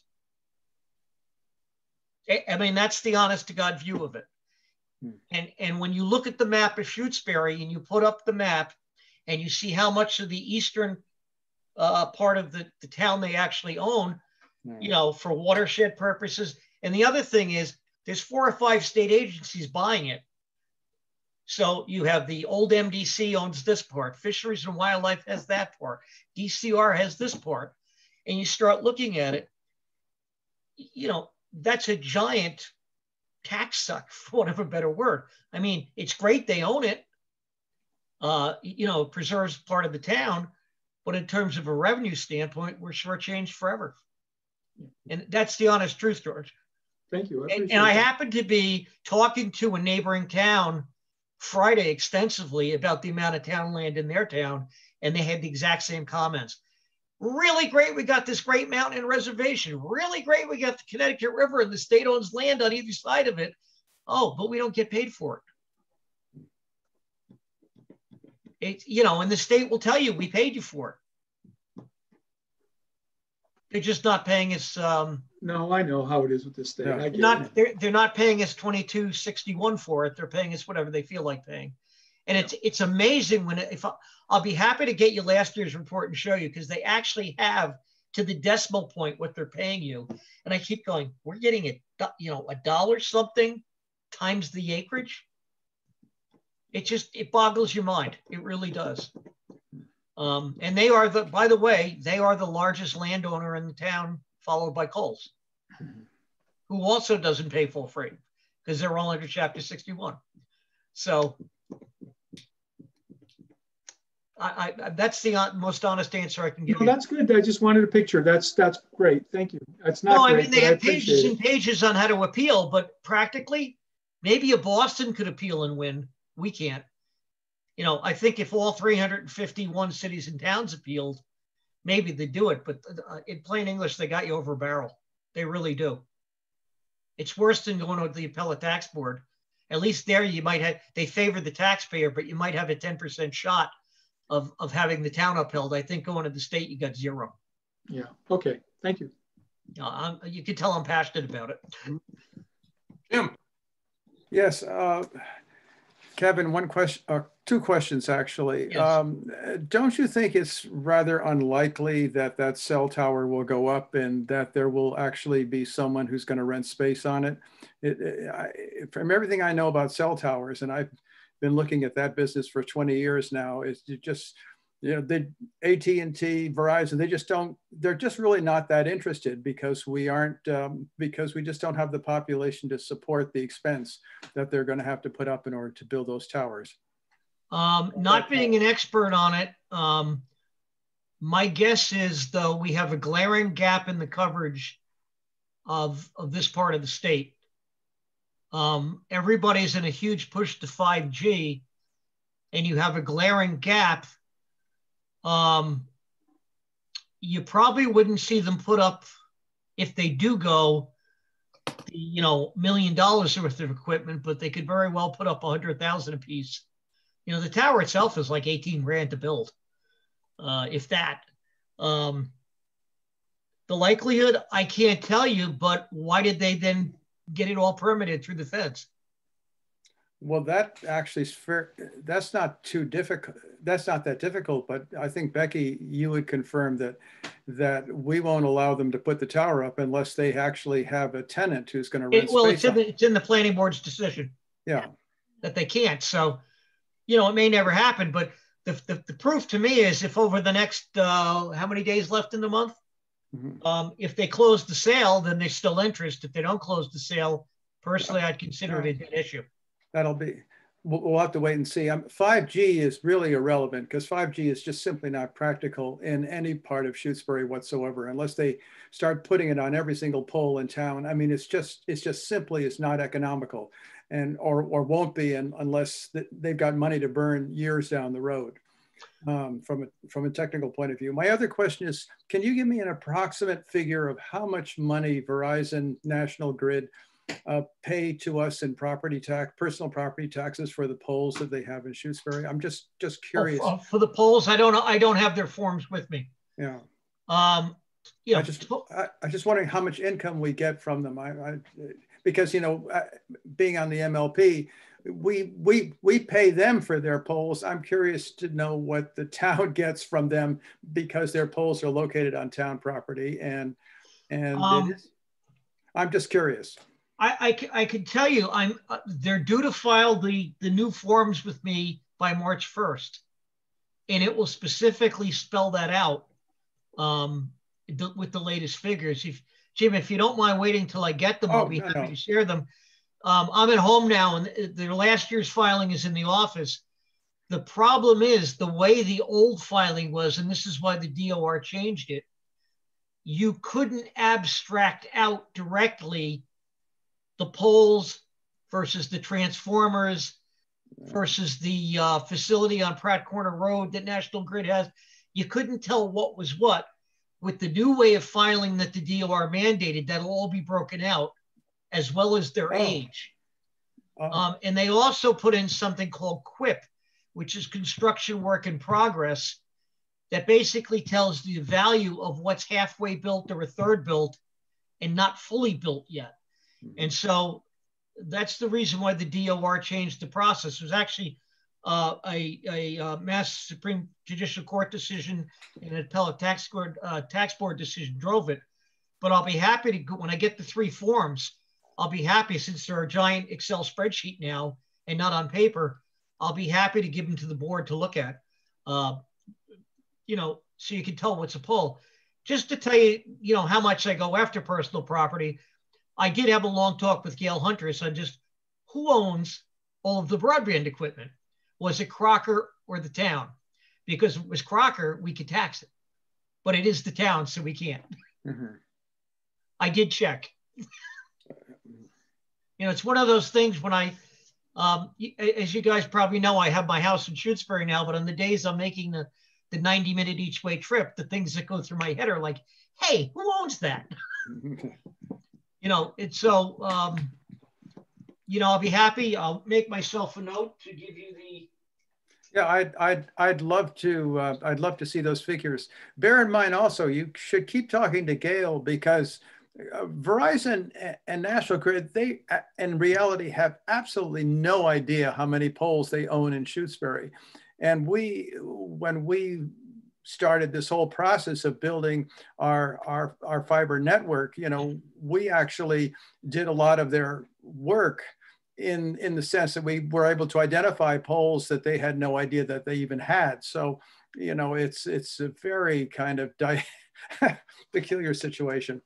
Yeah, and by the way, while we're mentioning Verizon, Verizon is another one where the State Department of Revenue tells us the value. Verizon reports the central value to them, and the accountants at the Department of Revenue then break out and tell us what our share is. So that's something where they don't file directly with us. Yeah. It's a central filing, and we're told that and if we had Comcast or Verizon Fios or Charter or another cable, they'd do the same thing.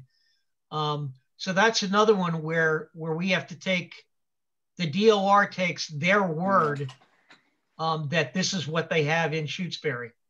Well, they're in bed with it. And unfortunately, at 20 hours a week, I have no desire to spend them driving the town counting poles. No. I will tell you, for Eversource and and National Grid / Mass Electric, they will be reporting that now every year. Mm-hmm. Yeah. And by the way, if you have that count, I'd like to verify it against what they claim. Gail's the one to ask about that. Trust me, I will call her and say, they're claiming they have this many poles. Is that true? She'll know. Because believe it or not, you know, a dollar's a dollar on a pole or whatever it costs. And I'm very aggressive about personal property because it's the hidden thing. You know, we probably hadn't updated it in 10 years until we did that audit, and the DOR made us do it. And now we're up to current values. You know, so people's, I'm sure Bob can attest this because he got a bill. People's values went up for the first time in a long, long time. Mm-hmm. And I have one person appealing it, but everybody else is okay with it. So. And any other questions regarding the assessor budget? We're sort of running behind here. I know. I just, you know, I try not to raise it at all, but some things do go up. Yeah. Yeah, no, it's good. It's good. Not just we had the chance to spend time with you, Kevin. It's good to get a picture of what's going on in the assessor world in general beyond just the budget. Things are going good, and just if you didn't know, I've been named to the legislative committee of the Mass Assessors Association. So once a month, I get a window into what's going on in the state legislature financially, because our lobbyist that we hire reports to the committee members, not just on our bills, but a lot of financial issues. And I keep Becky informed of that. So the one that does affect, by the way, you should know about is the climate change bill that the governor vetoed, that the legislature is going to approve again next week and send back to him, does once and for all decide how solar is valued. And the language that our association wanted is in there, which will codify once and for all that small businesses and homes are exempt, but large scale does get taxed either as personal property or through a pilot. So we're waiting for that to get reapproved. And then once and for all, companies can't say, you can't tax me or I'll sue. It'll be codified into law.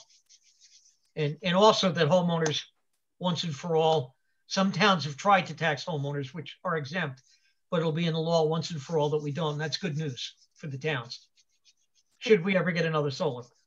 Okay. Anyway, don't want to keep you all night, so bye-bye. Bye-bye. Yep. Thanks very much, Kevin. All right, and Jim Hemingway, I will get you the spreadsheets. Thank you very much. Thanks, Kevin. Yeah. Becky, you had an item that you wanted to cover me at 8:15. Penny's been patiently waiting. Yeah. And that is it's a reserve fund. We want to do a reserve fund transfer? Yes. Or consider a reserve fund transfer? Yes, consider it. Penny, are you? I am still here. I thought you dropped off the end. Oh. We can't see you, Penny. Maybe that's on purpose. It is. Okay. Right. So I've never done this before. I'm not sure what the process is. Okay, so what you want to do is explain your situation. Mm-hmm. He is has gratefully taken on the responsibilities of the Open Space Committee with Gail Fleischacker. The report of the Open Space Plan was required to be updated, and she has jumped into the project with the assistance of FERCOG. And they had some grant money available to help with that, but we knew going in it was going to run out December 31st. So the goal was to get as much done as possible and work towards another grant, but they're in full, Penny can explain this part, but there's a window where Penny's work needs to keep going for a few months before more money comes in, if it comes in. And she came to me looking for $2,000 to keep their work in motion. And it is critical work. It's required by the state to keep it updated, and it is very helpful for the town. It's good information. Well, it's not just good information. It also is required to have an approved and active open space plan to be eligible to apply for a variety of grants for open space or recreation activities. So it can bring money into the town as well. So this is Penny, and as Becky said, Gail Fleischacker and I have been working since September on this with FERCOG. They had a grant. They've been helping a number of towns with their plans, and I think the grant funded about $6,000 worth of their time through the end of December. They've applied for a second grant. I'm not sure when they find out, but it's not for a little while. And if that comes through, they will put us back on their list of towns they'll work. But we're at a kind of a juncture right now. The next step in the open space plan process is to conduct a town survey. And we started the process of working with FERCog on the survey and got to the end of December, and we're at a, well, Gail and I are working on it, but what FERCog would help us with is turning the survey into a online survey. They would collect the data and they would collate the information. And then that is the information that's used for the next phase of developing the plan, which is asking town residents what they think is important. You know, that'll inform all of the goals and objectives that come out of the plan. And FERCog gave us a price of $2,500. I think some of the things they want to do for us, we can do ourselves. I think we can manage with $2,000 if the FinCom is willing to consider that.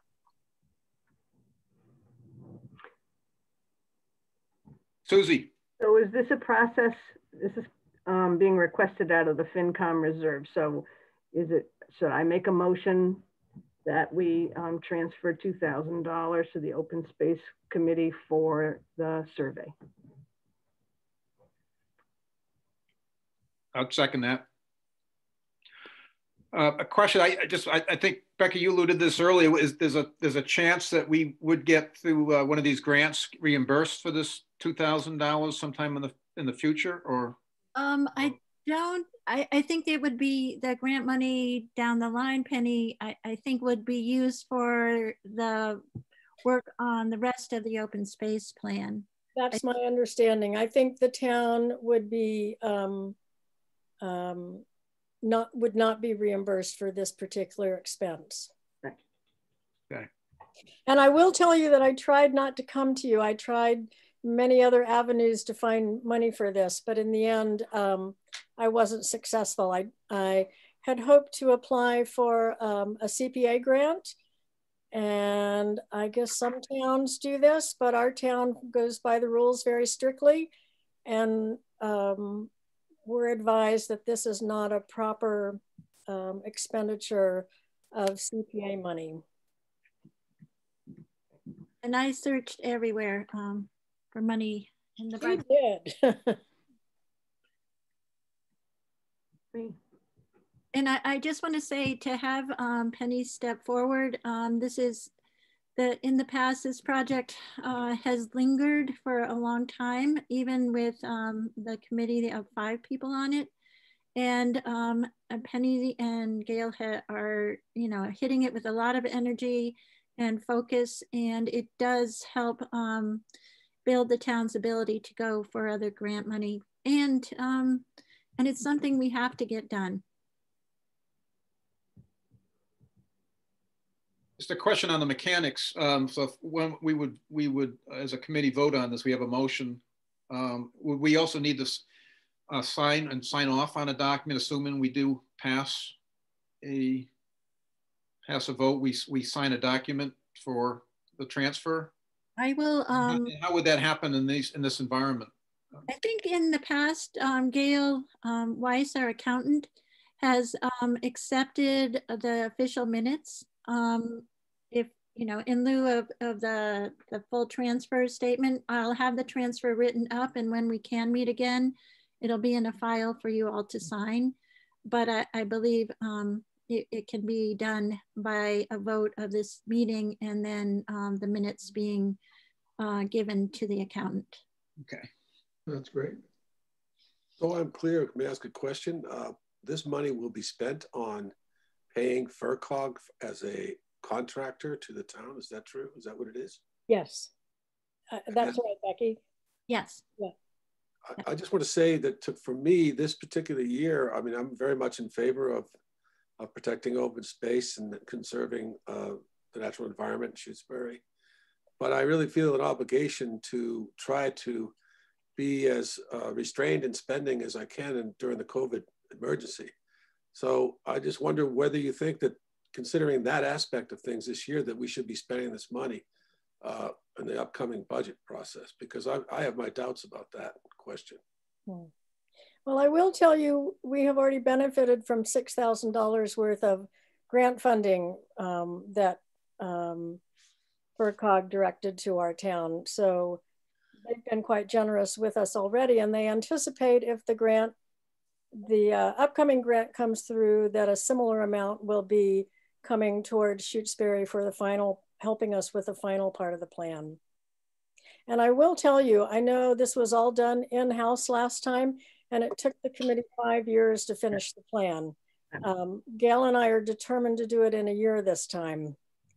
Last year, the plan had almost expired by the time it was approved at the state level because it took such a long, long time. Mm-hmm. Yeah.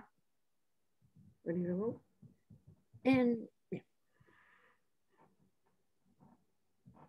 there, when we were working on the MVP, trying to put that together, and another project, the hazard mitigation, which hasn't moved ahead yet, but we were able to get a reduction from FERCog of about $4,000 because I told them we didn't have the money. So we've been able to, you know, we've been using them a lot this year with the plans that we've been working on, and past years they have done things for us without charging us when they, you know, because we hadn't done so much. But this year is a heavy year, and they also need to keep their people paid in between their receipt of grants. And again, I'll just say finding Penny willing to tackle this project was a godsend, because the 5 members on that arduous task that took over 5 years to complete are burnt out and would not consider coming back to do it. So I'm hoping that you will support these generous volunteers.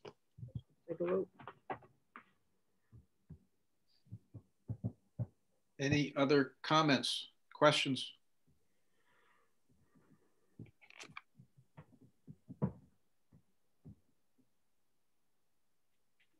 Do we want to go forward with voting on the motion? Arvanitis, aye. Chartier, aye. Groves, abstain. Hemingway, aye. Cashew, aye. Mosier, aye. Walton, aye.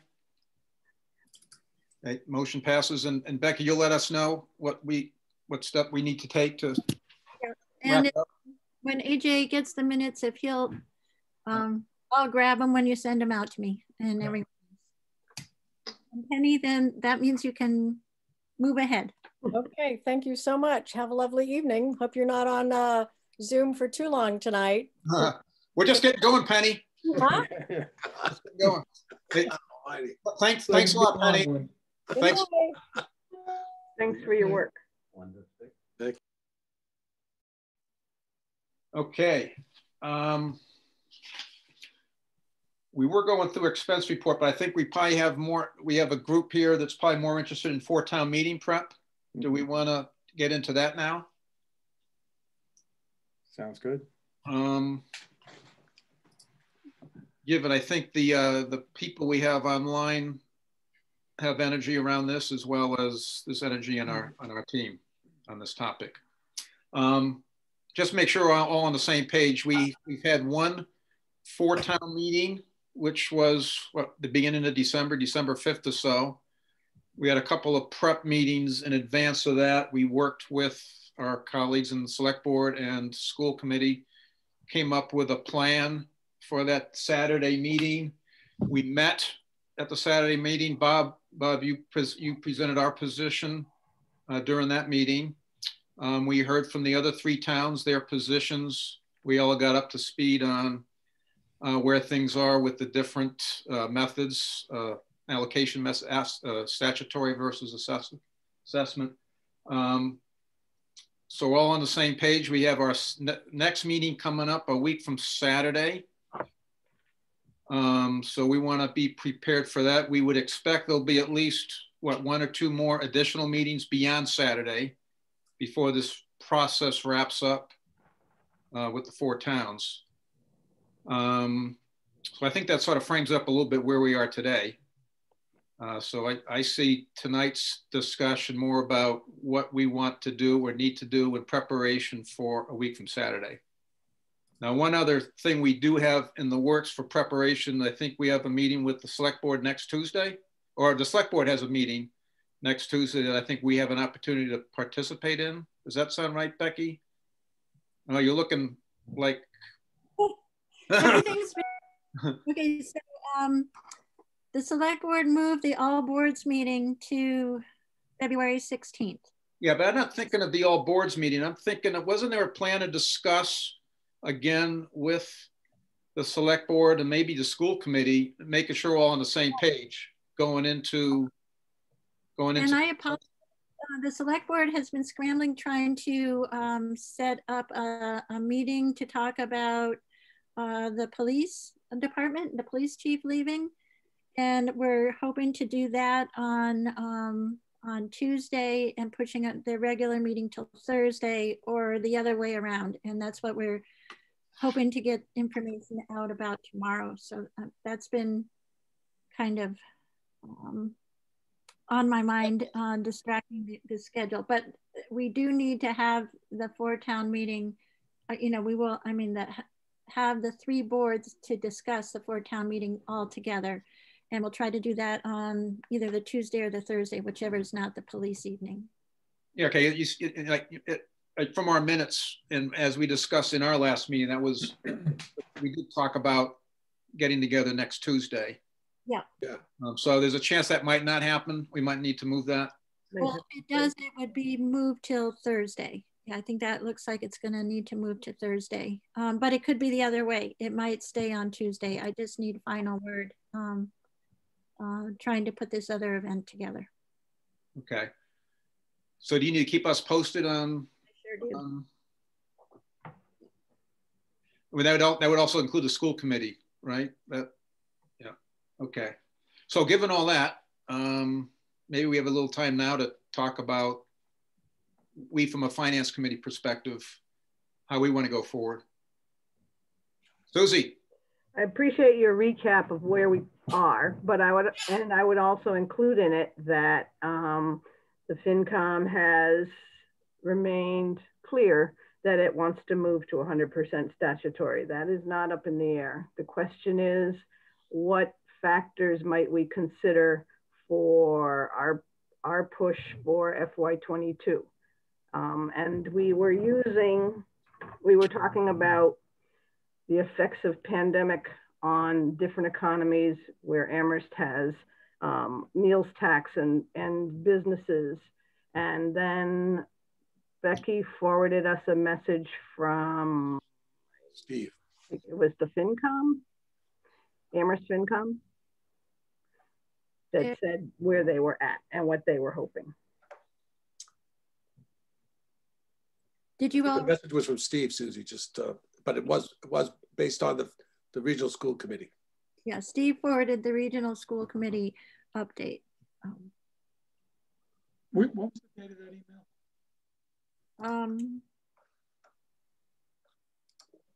That we would have received it? Right there. Oh, January 15. I found it. I got it. Okay. And it was highlighted in yellow. And then the other piece we have that sort of adds to this is Charlie Baker's talking about where he's at, and his stuff is coming out tomorrow, I think. So where the state thinks the economy is another factor that we would consider. Charlie Baker gave an update to the Mass Municipal Association on Friday, outlining the big pieces that they have a strong commitment to the towns. They miraculously have a 3.5% increase in sales. So there will be a 3.5 increase to UGA funds. UGA funds are that other, part of UGA funds come from lottery and other things, but it's money for the local communities. The reason why this is important is, sorry, Jim. Yeah, just make sure when you say 3.5% increase, can you be more specific on what that means? Okay, so it's for the whole pot of money. I think we get about $70,000 to $80,000 in UGA funds. I don't have it right in front of me currently. So every year, the legislature committed to increase UGA funds the same percentage that we have increase in sales. Increase in sales were 3.5 this year because they had the delay in returns dates for filing pushed a lot of stuff into July, into that fiscal year. So we're showing a stronger than normal year because of the artificial timing. But it's paying off for the cities and towns because we're getting an extra percentage increase in UGA. It's not much for Shutesbury, much money, but I believe Amherst gets like $2.5 million in UGA. So a 3% is more significant for them. And what they talked about earlier in the year in their review of their finances was that they were concerned about a decline in UGA. So it should put Amherst in a stronger financial position than they thought they may be. Okay. One of the main concerns, if I may, Jim, one of the main concerns that we discussed was that Amherst might have devastating cuts in UGA, which would impact their ability to fund their assessment portion. So I think that issue has been resolved and happily to Amherst's benefit, so that they're going to get an increase in UGA and not a slash in UGA. Is that correct, Becky? At least the first pass, right? At least the first pass of the budget, it looks promising. Yes. Yeah. If I may, just to repeat myself about this issue, I think I've been studying this a little bit more, and we all have, I'm sure, but I looked at the numbers that were projected at the last four-town meeting, and they had a spreadsheet that showed a couple of scenarios with a flat budget and 45, 55%, 45, 55, and 65%, I believe. And if you look at those numbers, it's kind of interesting. They don't have a 75%, of course, but if you go from 50%, from 45 to 55, the increase is less than a percentile for Amherst. And then if you go to a 20% increase, it's a 1.3 increase for Amherst from what it would be if it was flat, if we stayed with 45.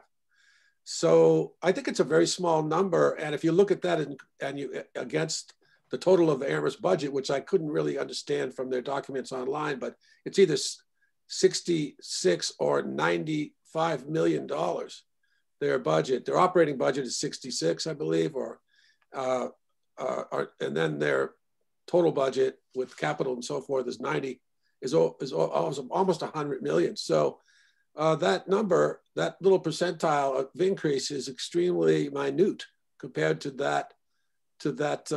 those amounts. So if you took that same amount of money and you kept it at 45 and it was in Shutesbury's column, it represents a much more significant portion of our operating budget and our total budget. So I think that point has to be emphasized. It's really not a big deal for Amherst to fund this. I don't know what the rest of you think, but I think that's, if you look at these numbers proportionately, that's how they read to me.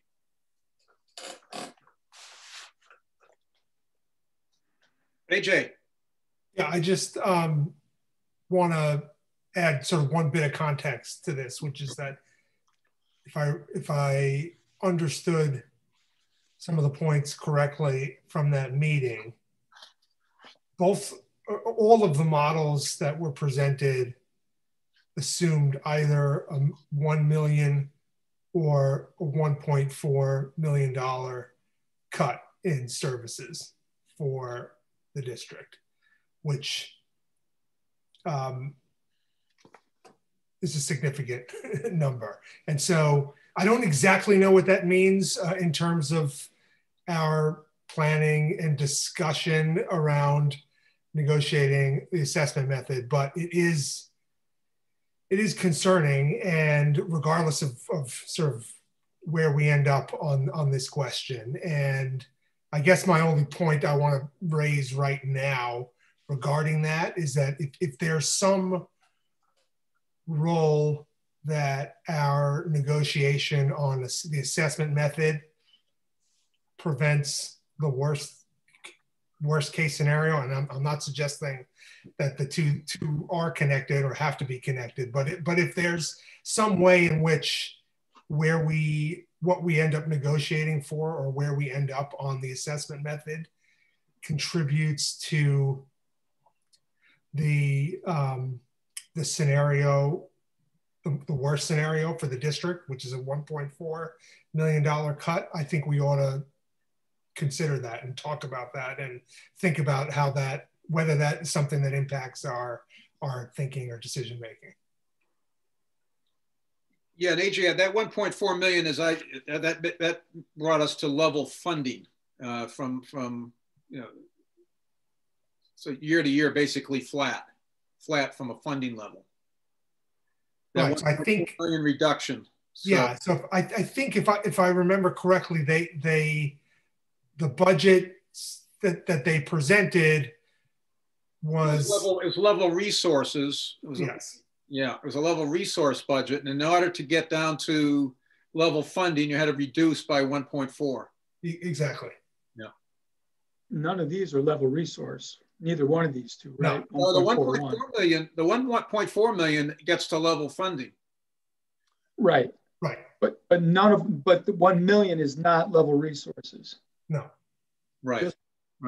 Just remember that Amherst has a budget. Last year was $16.664, I think, million because of the size of their enrollment, and our budget is about a tenth of that, because that's just a matter of the numbers. That's all it is. And so for us to have an impact on the budget when Amherst says they're not going to spend any more than a certain amount, it's going to be practically a miracle. We're going to have to come up with some serious money. So if Amherst decides, for whatever reasons, financial reasons, that they are not going to spend more than flat amount for this budget, that's on them. It's not on us. We would support a fair distribution of a different budget. Perhaps we'd support a bigger budget, but we want Amherst to pay its share. If they can't afford it, or if they make that decision and they put that marker down, that's on them. We can't control that. Well, but it impacts us all, is the point. Of course it does, but they're the big dog, and they control this. I totally understand that. Yeah, but so just be sure that we understand the proportions. They have 10 times as many students as we do. I'm just saying that it's something that's going to impact our kids, our town, and I just think we ought to consider how, as we have this discussion and as we hear from the other towns, we ought to consider what role, if any, the assessment method negotiation, what role it plays in terms of, the potential cuts for the district. George. As always, this pits Amherst against Shutesbury, because if you look at it, John Trickey from Pelham's already said he's fine with going up to 55, 65%. And Leverett, it has virtually no impact. I think Bob's point is really important. If we're not going to let them go below 45%, right? We all agree. We definitely want more than 45% method. At the 45% method, it's a big jump for Amherst year to year. And then it is incremental jumps to 55 and 65. I think Bob's point is very true. Wait, George, we're already at 45%.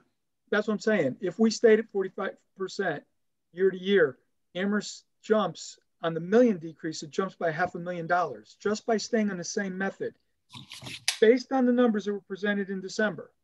Are you looking at the one? Yeah. At $1 million decrease, they're at 16.4 this year. On the 45% method, they go to 16, call it 17 even. It's 560, 550 it goes up. So Bob's point was, so if we're not going to give in on the 45, the increment from 45 to 55 to 65 for Amherst becomes small. So there's no reason for us not to ask for 55 or 65. That's what I'm saying. That's the point I'm making there. I'm just reiterating what Bob said, really. I'm not telling you anything you don't know. I agree with it. I think that we, coming out of the gate, should be firm with Amherst. And I think this is going to be a negotiation, and we need to be strong in this negotiation and stand up to the big dog.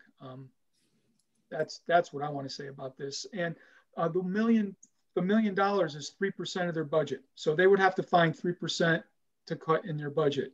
I don't know how enrollments are looking from year to year and all the other factors. We'll see what they have to tell us about that and to see if there's anything there that can help with this. But we want to get to 100%, as I think Susie started to say. We're not going to get there by staying at 45. We're not going to get there by letting Amherst tell us that they need to decrease their portion of the assessment. So I think we have to stand firm. And I think in this next meeting, I would say, I think we need to be tough. We need to stand up. We have to negotiate hard. Yeah. Susie. I would say that Pelham and Leverett could say, yeah, the pandemic isn't making a big income drop. And if the state's continuing to support us as it has been, then everything stays equal. But it's not equal in Amherst when they lose their revenue streams of meals tax, property tax, not property tax, but the activities of having a town. They have a town-based, they have a, well, we would call it commercial-based income. So I would just say that's a factor. It's not like all things are equal. To that point, that's true. Vaccines are out. The fiscal year starts in July. Their economic year really takes off in September. So, you know, if they're crying wolf because of COVID, I understand. We talked about, you know, what's normal and what's it going to look like. We don't really know, but we know that a lot more students will be back. 75 to 80% of students will probably be back. Those restaurants and bars are going to open up. The movie theaters are going to fill up. And, you know, we just have to negotiate hard. I mean, you know, at the end of the day, we'll hear what everybody says and we'll make a decision. And maybe we can, there's enough information there. I think, you know, I don't want to belittle AJ's point either about the impact on education, because this is a direct impact on our kids and the kids in our town. And from what I've seen over the years, you've heard me say it before, it's not the same level of education at times. It doesn't feel it. So I understand we do need to be a little flexible, but I think in that room, I'm just suggesting that we not be flexible. We look like we're not going to be flexible. Don't put that in the middle. What does that look like, George? Being tough or being firm. What would that look like? Tell them that we are on this path to 100%. We want to continue on that path, and we anticipate we are still planning in our long range planning to be at 100% within the next couple of years. Yeah, I think that's right, and I think we should also remind the people when we're at the meeting that the people in our town meeting itself was very forceful in voicing their opinion that they want us to do this. So we got to try to sell this at town meeting when it comes up. I'd like to see the budget and the assessment method as separate articles. I don't know if that's possible. Becky scoffed at me when I said that last time, but I think we could support the budget that we support and support the assessment method that we support. I don't think that they're not the same thing. They're definitely connected. But in any case, it's a tough year for Amherst. I agree with Susie on that too. And they're asking for a level funded budget, which I don't think is unreasonable, personally. I do understand it has impacts on the ability of the school to deliver their services. It makes it harder for them. And that's just the nature of things. And we might be able to support a greater budget, like say the level services budget. We might want to vote for that, but we cannot get that if Amherst refuses to pay for it. The budget has to be approved by 3 towns. The assessment method has to be approved unanimously. I think Becky. Bob, were you saying you wanted to have those 2 in one vote? No, I said that we could have 2 votes, one for the budget, for the regional school budget, and one for the assessment method. That's what we do. That would happen. Isn't we usually combine them into one article? No, the assessment. Okay, good, I got my way. You didn't even have to work hard to do it. Susie.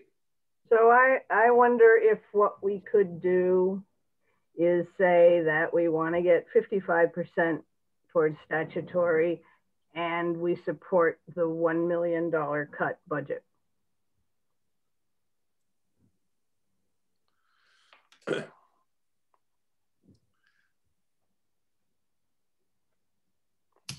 Well, that's the bigger jump for Amherst. Amherst isn't going to like that. That's going to double their income. I mean, from a 1.5 method under the 1.4 million to, I'm sorry, 1.5% increase for them to a 3.5% increase for them. The Amherst is definitely not going to like that. Right, but it stands up for our belief that the budget needs to support education, especially to prevent the death spiral of having people leave because the school system is being drained. So it supports 2 concepts that we could say, and then they get to decide, and then they get to talk about it. It's just I'm just talking about stating goals or stating position. Hey, Mike, I really think we have to go out for 65% on the statutory, and then listen to people, not start at 55. I think that would be unwise to come out there and make that have that position. Certainly, we listen to people like we always do, but. We have an obligation to go out there and try to bring this thing forward, bring our goal forward substantially. That's 65 wouldn't be bad. 75 would be better, be closer to halfway. But 65 would probably be acceptable. I think would be substantial. Okay, we got a lot of hands up. Mike, did you have a comment?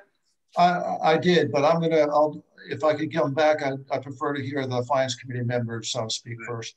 Okay, Melody.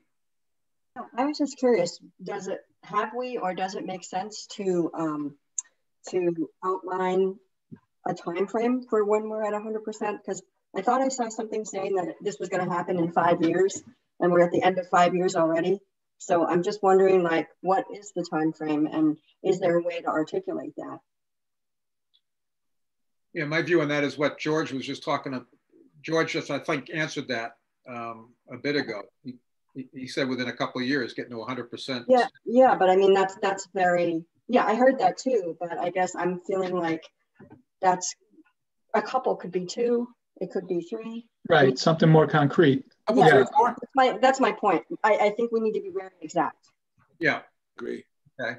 I think one of the things that complicates it is the way this process is set up in the 4 towns meeting is to discuss, the budget that's on the table. And so at least as, for the time that I've participated, there's been no discussion of a kind of multi-year plan. I think the year before I got involved, there was some sort of tentative discussion at the 4 towns meeting about a 2-year progression, but it seems to me that the way the process is set up is it's really meant to deal with the annual budget that's in front of the towns. Yeah, that's my understanding, and that is when we go into the discussions with the 4-town meeting with the 4 towns, we only can commit to the next year, to the following year. We can't commit to something 2 years from now, 3 years from now. In this regard, we're only negotiating and talking about an agreement for the upcoming fiscal year. Becky. Part of the issue is the group of people that's doing all this negotiation isn't actually the voting body that has authority to bring forward the method. That body is the regional school committee. So it's like, it's a lot of maneuvering. It's not like we're not taking an actual vote that goes on record, but it goes as a recommendation to the school committee. That's all. I'm sorry. Okay, AJ. Just one really quick point. I just want to make sure I didn't forget to say it. I think whether we take the position of, advocating for 55% or 65%, I just wanted to say I support Susie's idea that we couple that position with a position on the overall budget, and that we support the budget model that only has $1 million cut in resources as opposed to the $1.4 million cut. I think it's important for us to take a position on that issue as well, not just the assessment method. Jim, can you see Diane? Yeah. Yes. Hands down. She had her hand up before. Yeah, I see. Mike also. Yeah, I'll go. I'll jump in right now. So I'm not clear, especially what AJ you just said about Susie's idea of trying to encourage a $1 million cut from Amherst. My understanding is that Amherst has told the regional school that they're only going to pay so much for this year's regional school budget. I don't see where Shutesbury has the ability or should have the interest in convincing them that they need to up that amount or anything. So I'm a little confused as far as the concept of trying to convince the town of Amherst that they need to put more money into the school. The other thing, what George said is, we need to go in and we need to go in strong and we need to negotiate hard. And, to me, that means starting at least 75% and then moving, if you have to a lower number. But as a town meeting member voting on this, if you start at 55 or something and it goes to 45, I'm not going to vote for that. If you go in at 75 and it comes down to 65 or 55 or 45, I'll at least have the idea that you did you put in a fair amount of effort to do that, and I would support that. But I won't support anything that goes in low and goes even lower. And as far as setting a time limit on when we're going to be at 100%, I think that needs to be established right now too. And I think it should be FY23. We should be at 100%, and that's what you should go in and be negotiating for right now. Thanks. Diane, you're on mute. Mute. Yeah. You need to turn your voice on. Okay, I'm gonna yell. Can you hear me? Yep. Yeah. Okay. Mike just said about half of what I had to say, so I'll be more quick. What I understand about this allocation of the money between the four towns is that is completely independent of the overall school budget. So it doesn't make sense to conflate the two. The budget is going to be what the budget is, and the allocation among the four towns is going to be the allocation that the four towns support. Also, there's been a lot of talk about Amherst and what's going on with revenues in Amherst and how COVID is affecting Amherst. Guys, you're the Shutesbury Finance Committee. You're supposed to be looking out for the needs of people in Shutesbury. And that's all I have to say. Okay. Any other comments, inputs? Susie. We are going down to talk to the about the regional school budget, and Shutesbury has a stake in that because it's our kids that are being educated. So I feel it's totally appropriate to advocate for a budget that comes closer to meeting our kids' needs. And I haven't been in on these. I went to some of these a long time ago, but I don't remember it being sort of a game of negotiating percentages back and forth. So it doesn't seem like it's one of those things you come in and say 75 and are prepared to settle for 65. Is that really how it goes at that meeting? Is that what's up? George. Yeah, historically, finance committee in the 90s, finance committee in the aughts, the differences between the methods weren't that great. And none of the towns, I mean, there were a couple years when Amherst was struggling and the other towns actually picked up a little extra to help them out. But historically, the methods were accepted by everybody and nobody was really looking at them. For us, there was this big jump from benefiting from the 5-year rolling average for a decade. And then all of a sudden we had this big increase. It switched the other way. And for a year or two, we said, okay, let's see how it lands. And it never came back, which we thought might happen. So at that point, working groups started getting pulled together and the analysis started to come together. And the analysis was clear that it wasn't looking like it was going to get better for Shutesbury.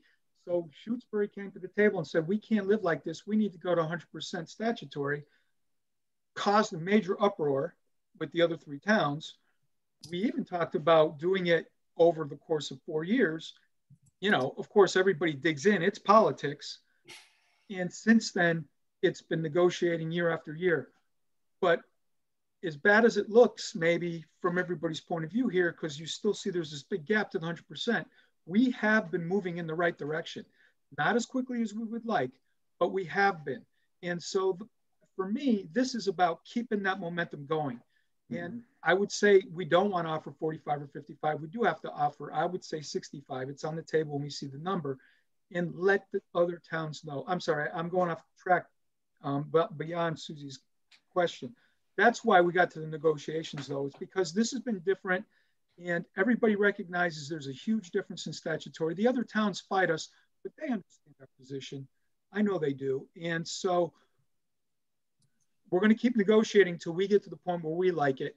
And then at that point, either every year, everybody accepts this 100% method in the 5-year rolling statutory, or other towns are going to want to negotiate. So, you know, there's so much money at stake. You just can't accept the methods that exist without having these conversations, I think. But does it look like at that meeting on that Saturday, people are pushing numbers back and forth, 65, 55, 75, that 4 towns will be speaking out that way? Or is it a working group, or what is it? It's going to be the first thing you described. If you remember the last meeting, John Trickey came right out from Pelham and said, I'm okay with 55, 65. Leverett didn't offer a position. And of course, we know. I thought Leverett did offer a position. I thought they said they wanted to keep things where they were. They said it was too early to comment. That was my interpretation. Recollection. Just if I may, just briefly, like Susie, every year we've had these spreadsheets like the one I'm looking at on my screen now that shows different scenarios. Shows a 45, shows a 55, shows a 65, shows a 100% statutory. This is what's presented as options to the 4 towns. This is what we talk about / argue about.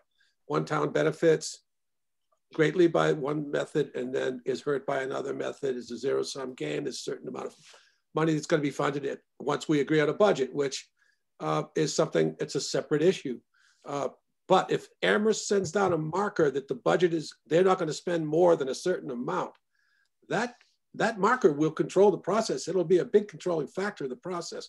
We can't pick up that, the difference. We can't do that. We can only marginally affect the budget by spending 45% versus 65%.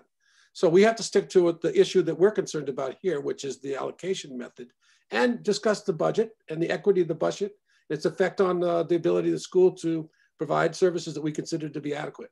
But those 2 issues should not be conflated, in my opinion. Okay, Diane. My understanding is that the statutory method is used in about 3/4 of the regional school districts around the state. Are you telling me that every year all of those districts go through this arguing process of what they're going to do? Why can't we just run it the way they do? I think, Susie, you were next. Well, because we made an agreement. There was a time when Shutesbury was doing the statutory method and we were losing money. And so we started up a different agreement for how to set out the costs, divide up the costs. And then after a while, that agreement changed against our benefit. And then we began to negotiate towards the statutory. And it's about an agreement. You can't, and it's about what the 4 towns in the region choose as the agreement. But there was a time that statutory was not to Shutesbury's advantage. So there's history here, and the people have worked to make an agreement that they can get the 4 towns on board with. Becky, I think you had your hand up. Yeah, I was just going to say that if you look at a lot of communities accepted the statutory back in '92 and never questioned it. And those are most of the towns that you're talking about, the 72%. Then there were a number of towns where statutory tore the regions apart. I used to go to, when I'd go to the MMA conferences, there would be little pockets of people yelling at each other, screaming in each other's faces, members of different communities from a single region. So there were a number of these. That's what I see happening here. Right, but that's why I don't understand why we can't just agree to use the statutory and move on. Because they're not going to agree, because it's going to cost them $500,000, and they don't want to do it, especially now. So it's cost us $2.5 million. I guess the point is that it's not a unilateral decision that we can just make. It has to be negotiated. Yeah, you have to negotiate, Diane. We have no clout when we walk into that room. Amherst is the big dog. And, you know, they set the agenda by saying what they can afford for the year. And basically the budgets are built off of that. We tell what we can afford. But there were years where Shutesbury had to pay 13% under statutory. It killed us. It killed us. So the history is not it's very complicated. It's not simple, and it's gone multiple directions. And the volatility that statutory has created over time has been great. And like right now, Leverett wasn't, I mean, Pelham used to be a no because they were hurt by statutory. Now they benefit by statutory. So things keep balancing. Right. And now we're hurt by statutory. Wait a minute. George, I think you had your hand up. Yes. So, yeah, I wasn't going to answer that question, but the other thing is to go from, especially 5 years ago, to go from the 5-year rolling average straight to the statutory is something financially Amherst could not possibly do. So that would have cut the budgets even farther than they were already being cut tremendously. So as a community, as a region, we all work together, and the momentum has been moving in our direction. Again, we've been getting closer and closer. And if it wasn't for this year, we might get closer to that point where making the leap to the 100% is affordable for Amherst. And, you know, and we got to keep moving in that direction. I forgot what I was going to say. There was the reason I had my hand up was I wanted to talk about. Well, I'll come back to it. Jim, I just want to say we agreed as a committee and as a town leadership that we support the statutory method. So let's not start that conversation again. That was our position last year. That was our position the year before. And that's, as far as I understand it, our position this year. Bob, I don't think anybody's arguing not going. I haven't heard any disagreement with that. Okay, well, I just heard a discussion of what the statutory method. Trying to share some of the history, and this isn't. Okay, I just want to reaffirm that our commitment to this idea as a group, so that we don't. I think you're mixing up what they're trying to explain history, and there was a time when statutory was not good for us, and it's just under the context or pretext of history. It's not to suggest we're not moving towards statutory today. Statutory is a more equitable system, and if it's not better for us in 10 years, so be it. Yeah. George. Well, the reason Amherst has been willing to move along with us is because that we the working group came up with a method where we could eliminate the volatility of the statutory method by using the 5-year rolling average, not only on enrollments, but on the minimum contribution.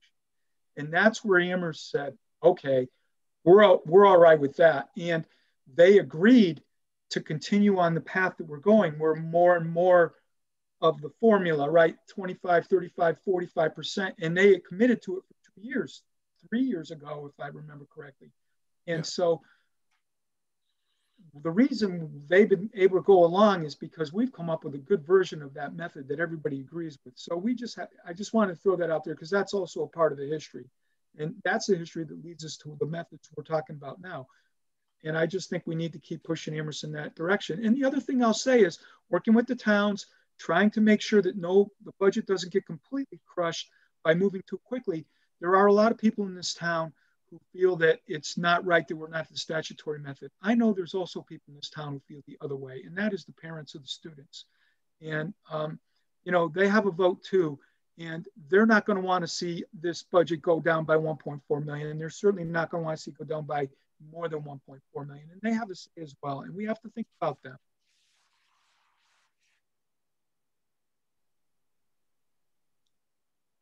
Jim. Seems to me, I recall that the statutory method as calculated by the state has changed over time. And so what might have hurt us 10 or 15 years ago has changed because of the way the state has figured that to be calculated. That's one thing I'd like to mention. The other is that the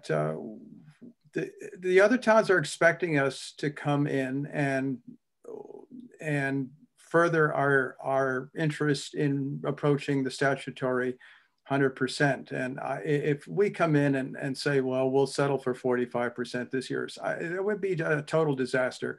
I agree with George and with Bob. You have to, you know, it's a negotiation. It's a business, sort of a business-like negotiation. You have to come in and be consistent with what others expect you to do. And we have to come in and you know, start strong, and then if necessary compromise. But you know, start on a weak basis it would just set us back years. Yeah, I would just say we don't want to mix up what we need to accomplish with these negotiations versus our tactics and negotiating strategy. We want to keep the two separate. We can agree on what is a drop dead agreement for us. What can we live with, or what can we not live with? We need to have that understanding, and then it's a whole separate thing how we negotiate that. What tactics or we use to negotiate that end result. So I think we need to keep the two separate. What we can live with versus how do we negotiate getting there. Jim, how do you see, what numbers do you see there? What numbers would you ascribe to those two categories? When you say two categories, you mean what can we agree, what can we live with, and what should we put on as a negotiating? You know, given in today's environment and not knowing what we're going to hear, we're going to get revenue and expense projections in that Saturday meeting, so we're going to get some new information. But I think what I think right now, I don't think we could live with anything below 65%. And that we'd want to get to 100% within another year or two. That's something I would. I think we need to do both. I think we need to agree on what we can get by with this year, and then when do we get to 100%? I think we have to come out of the box and say we want 65%. Tell them, and the reason we want it is because we expect to leap to 100%. And we can't leap to 100% if we continue at 45%. So we just tell them flat out, we want 65. I think that has to be our starting position. Where we end up, you know, we'll caucus at the meeting. Yes, but Bob asked me what we can live with, what's our minimum. And when I said 65, I thought I was meaning that to be our minimum. That's where we walk away. So what do you think? Anything under 65, we walk away. That's, yeah. That's the question I think I was answering for Bob. I was actually two questions. No, as far as I didn't really answer the second. Okay, I'm sorry. You know, where do we start? You know, I don't know. Maybe it's 75. Maybe it's something higher than 75. Maybe it's 85. I don't know. I'm not sure we will even get to that point on that Saturday. I mean, there's going to be at least one or two meetings after this Saturday. So there can't be two. There won't be time for two. Okay, well, there'll at least be one. I think, Jim, what you say, I think 65 is a good number. I might even be willing to accept a smaller bottom line. But I would say starting above 65 would not be a bad idea at all. I think it's a tactic. 75 is closer to halfway there from the present, a little bit more than halfway there from the present 45. I think that would be a reasonable place to start. And then we have to see what happens and caucus and talk to other principals here in town, but about what, what's been said, how we respond to what's been said, how all these different numbers interact and what the dynamics are with the budget and the allocation and so forth. But I think you're also right that it's probably not going to be resolved on the 6th, but probably be another meeting. Maybe it will be resolved, but I have a feeling that it won't be. I'm not sure what you guys think, but I think we have to be prepared to settle the issue on that day if we can. Yeah. One small issue, Bob, is that, the 75% was not a model presented at our last meeting. And so I think that's not to say that we can't and shouldn't advocate for that, but it is a little bit, it does kind of complicate the discussion a little bit because we've got clear numbers for several scenarios that we can discuss with other towns, and we don't have one for that. That's true. Yeah, a question to that, Becky. What about, why can't we go to Doug and say, hey, we want to see a 75 or an 85% scenario? That'll send a message. Yeah, for this upcoming meeting. They should be able to easily add a column into their spreadsheet with a 75 or an 85% scenario. So which one would you, I don't want to ask for more than one, unless you guys think we should. No, 75. 75 cents is halfway to 100. Close to halfway to 100. More than halfway to 100. 75. And for your information, I mean, you can see what the impact is going to be. If you look at 45, 55, and 65, you can see the increment from 45 to 55, the increment from 55 to 65, and just add that amount. So we can already tell what it's going to be. For Amherst, it goes down every time because it becomes a smaller proportion. So it starts off at 0.9%, then it goes to something less than that. So it ends up with a total of 1.3%. So the increment gets smaller every time you go up at 10%. Yeah, but close enough for hand grenades here. I mean, it's going to be within $1,000. You can kind of get the. It just gets. I'm thinking in terms of Amherst. Yeah. Amherst at the 1 million goes down. I don't know, what is that? That's 17,000. And then the next one over. These are weird numbers, of course, but that's another 17, still 17. So add 17 to 16,991. That's what it's going to be, roughly, pretty close. Yeah.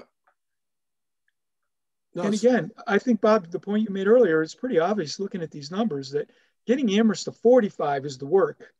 Once we get up to 45, the increments aren't that big. Right. The biggest work was getting to 15. Yeah. Oh my God. I do remember that. Yeah. Right. And the other thing, of course, has to remember, for those of you who are not familiar with statutory, it's 60% just straight up enrollment. The statutory method itself does have that dimension built into it. I think it's 60, isn't it? So you mean what percentage of 60% of it is, I can't remember which one it was. 60% is minimum contribution and 40% is enrollment, or the other way around? I think it's 60-40, that some part of it is no, that's true. Based on enrollment, Yeah, 60-40 enrollment and minimum contribution. It's been so long, I'd have to go back and look and see which is which.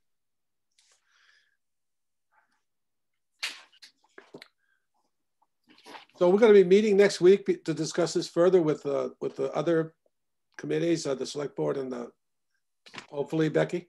Yes. Or maybe 6:30 in the morning on Saturday or something. No, it's going to be a busy week. Well, it'll be good being with the select board because Steve will be there, and Steve Sullivan has been in the regional school committee meetings, so he's going to have some insights for us that we're not getting now, I don't think. I think Les had a comment. Susie. You're muted. I see. To prevent or to give guidance to the select board, can we come up with a summary of where we're at ourselves right now? And it sounds like going in and asking, or going in and saying, we're moving towards statutory. We'd like to be at 65% next year. And then AJ and I have expressed the idea that as a town with kids in the school, we would also suggest that they try the $1 million cut so the programs don't get racked. Can we come to that tonight so that when we come to the select board meeting, we don't start back at ground zero and spin around? I'm okay with that. I like that. Just, Susie, just to be clear, you're saying we want to ask for 65%? I didn't think that was what we agreed. But we wanted to ask for 75. I guess I see negotiating differently than other people. I feel like we can say 65 and that's what we want. And that's not, we don't have to be playing some kind of card game. Well, but Susie, I think we can tell the select board we're, there's, 65 sounds pretty good with the $1 million, but we're considering asking the finance director to send us a 75% calculation so we can see it and to subtly send a message. Let's see what the select board thinks about, those positions. We don't have to tell them exactly what we think we're going to do. We can just tell them what we're talking about and the two things that seem to be the most popular among our group, right? Would you be okay with that? Sounds good. Yeah, to your point, Susie, I don't see this as a card game. I see this as if it was just Shutesbury, if Shutesbury's in charge of the world, we go to 100% statutory tomorrow. But we're living with 3 other towns and we're trying to coexist and get along together. So we're going to have some consensus. So we're not going to get to 100%. But we might want to lay a card out there that's more in our favor of what we really want to get to. And then ultimately we're going to have to negotiate to something that gets closer to where the other 3 towns are. So I see it different from a card game. I see it as taking our own interest in what we want versus taking into account where we think we need to be to coexist with our fellow towns. Yes. Leslie. Off mute. Mute. Can you hear me? Yes. I'll be brief. And George helped me with this. But my understanding was it 4 years ago, 5 years ago, our town decided that our best interest was to go to the statutory method. And we've made a gradual progression towards that. And we've declared that to the other towns, that is where we want to go. I think it's really important for us to be really clear as a town what year, not a couple years or whatever, but be very clear about where we want to be at when for the 100% statutory. And I know people have talked about, well, 2 years, whether it's 2 years, again, I think we should just try to be as clear as we can. What year do we want to be at 100%? This is our target. This is our goal. If it is 2 years from now, fiscal year 23, if it is 100% by that year, moving and telling the towns, okay, this is where we want to go. This is where we need to go. This is where a town wants to go. So we need to move substantively towards that 100%. 75%, moves us halfway towards that point.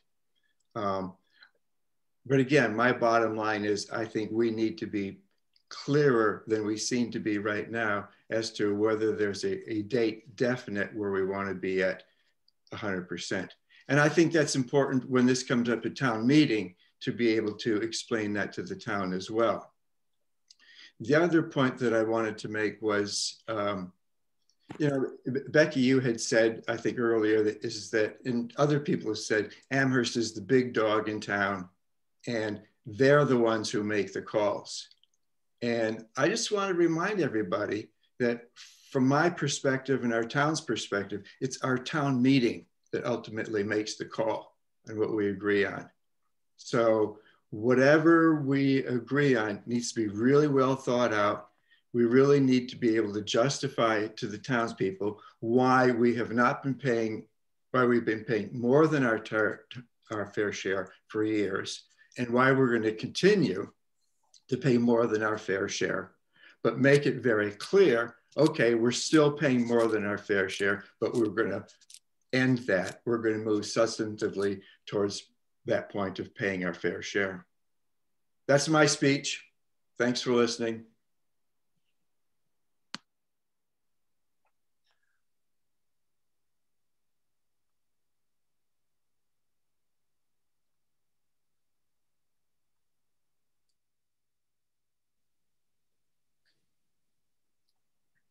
Okay, I guess I think I go back to Susie, your comment earlier about I think I agree. What is our message?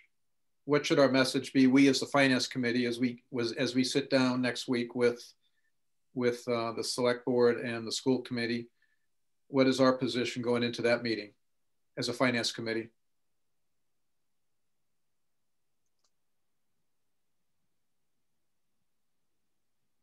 I want to support what you said earlier, Jim. I think maybe we could even have a vote if that's useful, that we want to have a drop dead number of 65%, and we'd be willing to enter that. We should ask Doug to run up some numbers for us on a higher figure like 75. And that we would like to support a budget that we think is adequate. We'd like to represent that point of view at the meeting. So is that something, is that a general agreement here or not? I'm okay with that. Yeah. 65%, work up a 75%. And what was that last point, Bob? That we want to look at we want to protect the budget from Amherst having putting a cleaver to it, using the, so we would like to support a budget that maybe is, as Susie recommended, the $1 million cut versus, which was a more level budget than the Amherst proposed 1.4. Is that what you were talking about, Susie? Yep. So we could represent that as a committee consensus. I'd be happy to do that. Okay.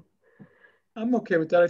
I do think we're missing the component that Les just mentioned, and that is, are we going to want to tell the towns that we want to be at 100% by FY23 and be willing to roll back to 24 if circumstances over the next couple of years don't quite get us to 23, but at least from a negotiating position, telling them we expect to be there in 2 years. I think that's a good one. I think we should include that in our position. Yeah, well, let's talk to the select board about it. I want to hear what they have to say and what kind of noise they're getting from what other directions they might be getting it. But yeah, I'm okay with this direction. Becky. I just want to be careful about using the year 23 because we're all thinking fiscal years and 23 is next year. I mean, it's really only, no, that's right. It's 2 years. It's 2 years. So if we went to 65 and then jumped. No, that's okay, Becky. That happens. We were talking about next year, but we're just trying to budget for 22 now. Okay, great. I didn't want to give them the wrong year. Matters. Susie. I think we can just reiterate that we want to get to 100% and that we have been working at this for a while. And I think until we get out from under the pandemic, we can't peg FY23. So we can state what we're expecting to do. We can say we want to get to this place next year, and that we're working on it. And Susie, the reason I like the idea is it's twofold. One, it's consistent with us being firm, and it also explains why we want 65%. And it, like asking for 75 or 65, we realize there may be the possibility that we have to go backwards, but I do think we look stronger if we put that stake in the ground, or at least the appearance of us putting that stake in the ground. I think I agree with that. Yeah, so do I. Yes, very much so. I also think there's a record of it too. We can also look back on this historically if we're exact about the year. And this is our position we're taking to the select board. So we're going to, you know, we're bouncing off the select board. I very much want to hear how they feel about it and, you know, and see what kind of support they have for this. And maybe they dial us back a little. I don't know, but, you know, we're talking right now about what we're bringing to the select board. So. But just to be clear about this target date, I mean, that's a Shutesbury position. It's not, I hope nobody has any expectation that we're going to negotiate an agreement with the other towns about getting to 100% by a certain date, because obviously the process is going to involve us negotiating this upcoming year's budget, and that's it. So I think I think it may be a good idea to state a position that we expect and want to be at 100% at a certain time, whether it's, you know, FY23. But I just don't want folks in this meeting to be under the expectation that the towns are going to be committing to that based on us advocating for that. Believe it, we know that's not going to happen. Well, Yeah, but I just never have. This is negotiations that are part of the 4-town meeting. So I just want to make sure it's clear that, like, there's not an expectation that, oh well, I thought the towns agreed to go to 100% by FY23. I mean, it's important that people understand that process and be clear about it. Okay, we've beaten this to death. Great. When we get together again to beat it again? Next week. Last time, remember Groundhog Day? It just never ends. Whoa. Hey, we got 6 more agenda items. Oh God. Oh, and Les has something too. Oh no. Hey, you're shut off. Les, speak up. Unmute. All right. I just want to say this, in terms of thinking about the past discussions that have taken place regarding this particular subject, I just see incredible progress being made tonight. And I'm really pleased, and I think you guys are great. Thank you, Les. 4-town press. State. Okay, who's ready for the next agenda item? I'm ready to log off.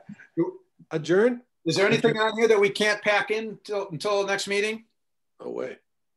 I move we adjourn. I think Susie, I know where you stand on this. Yeah, I was looking at the school committee meeting and there was nothing financial that came up. Okay, you know, we've got a couple other items. We had the expense report. We can hold off on that unless somebody has something hot they want to cover. Revenue projections. Becky, can we hold off until next meeting for that? And then is there anything hot and pressing on other committees that somebody wants to raise? Are we good? Motion on the table, Jim. All right. Did anybody second it? Yes. I'll second. All right. Let's have a vote. Overnight aye. 13 aye. Groves aye. Hemingway aye. Cashew aye. Mosier aye. Walton aye. Wow. We got done before 10 o'clock. Thank you. See you next time. See you next week. Becky, let us know. Yes, please, Becky. I will. All right, bye. Have a good night. Good night. Good night. Good night, Jim. Good night.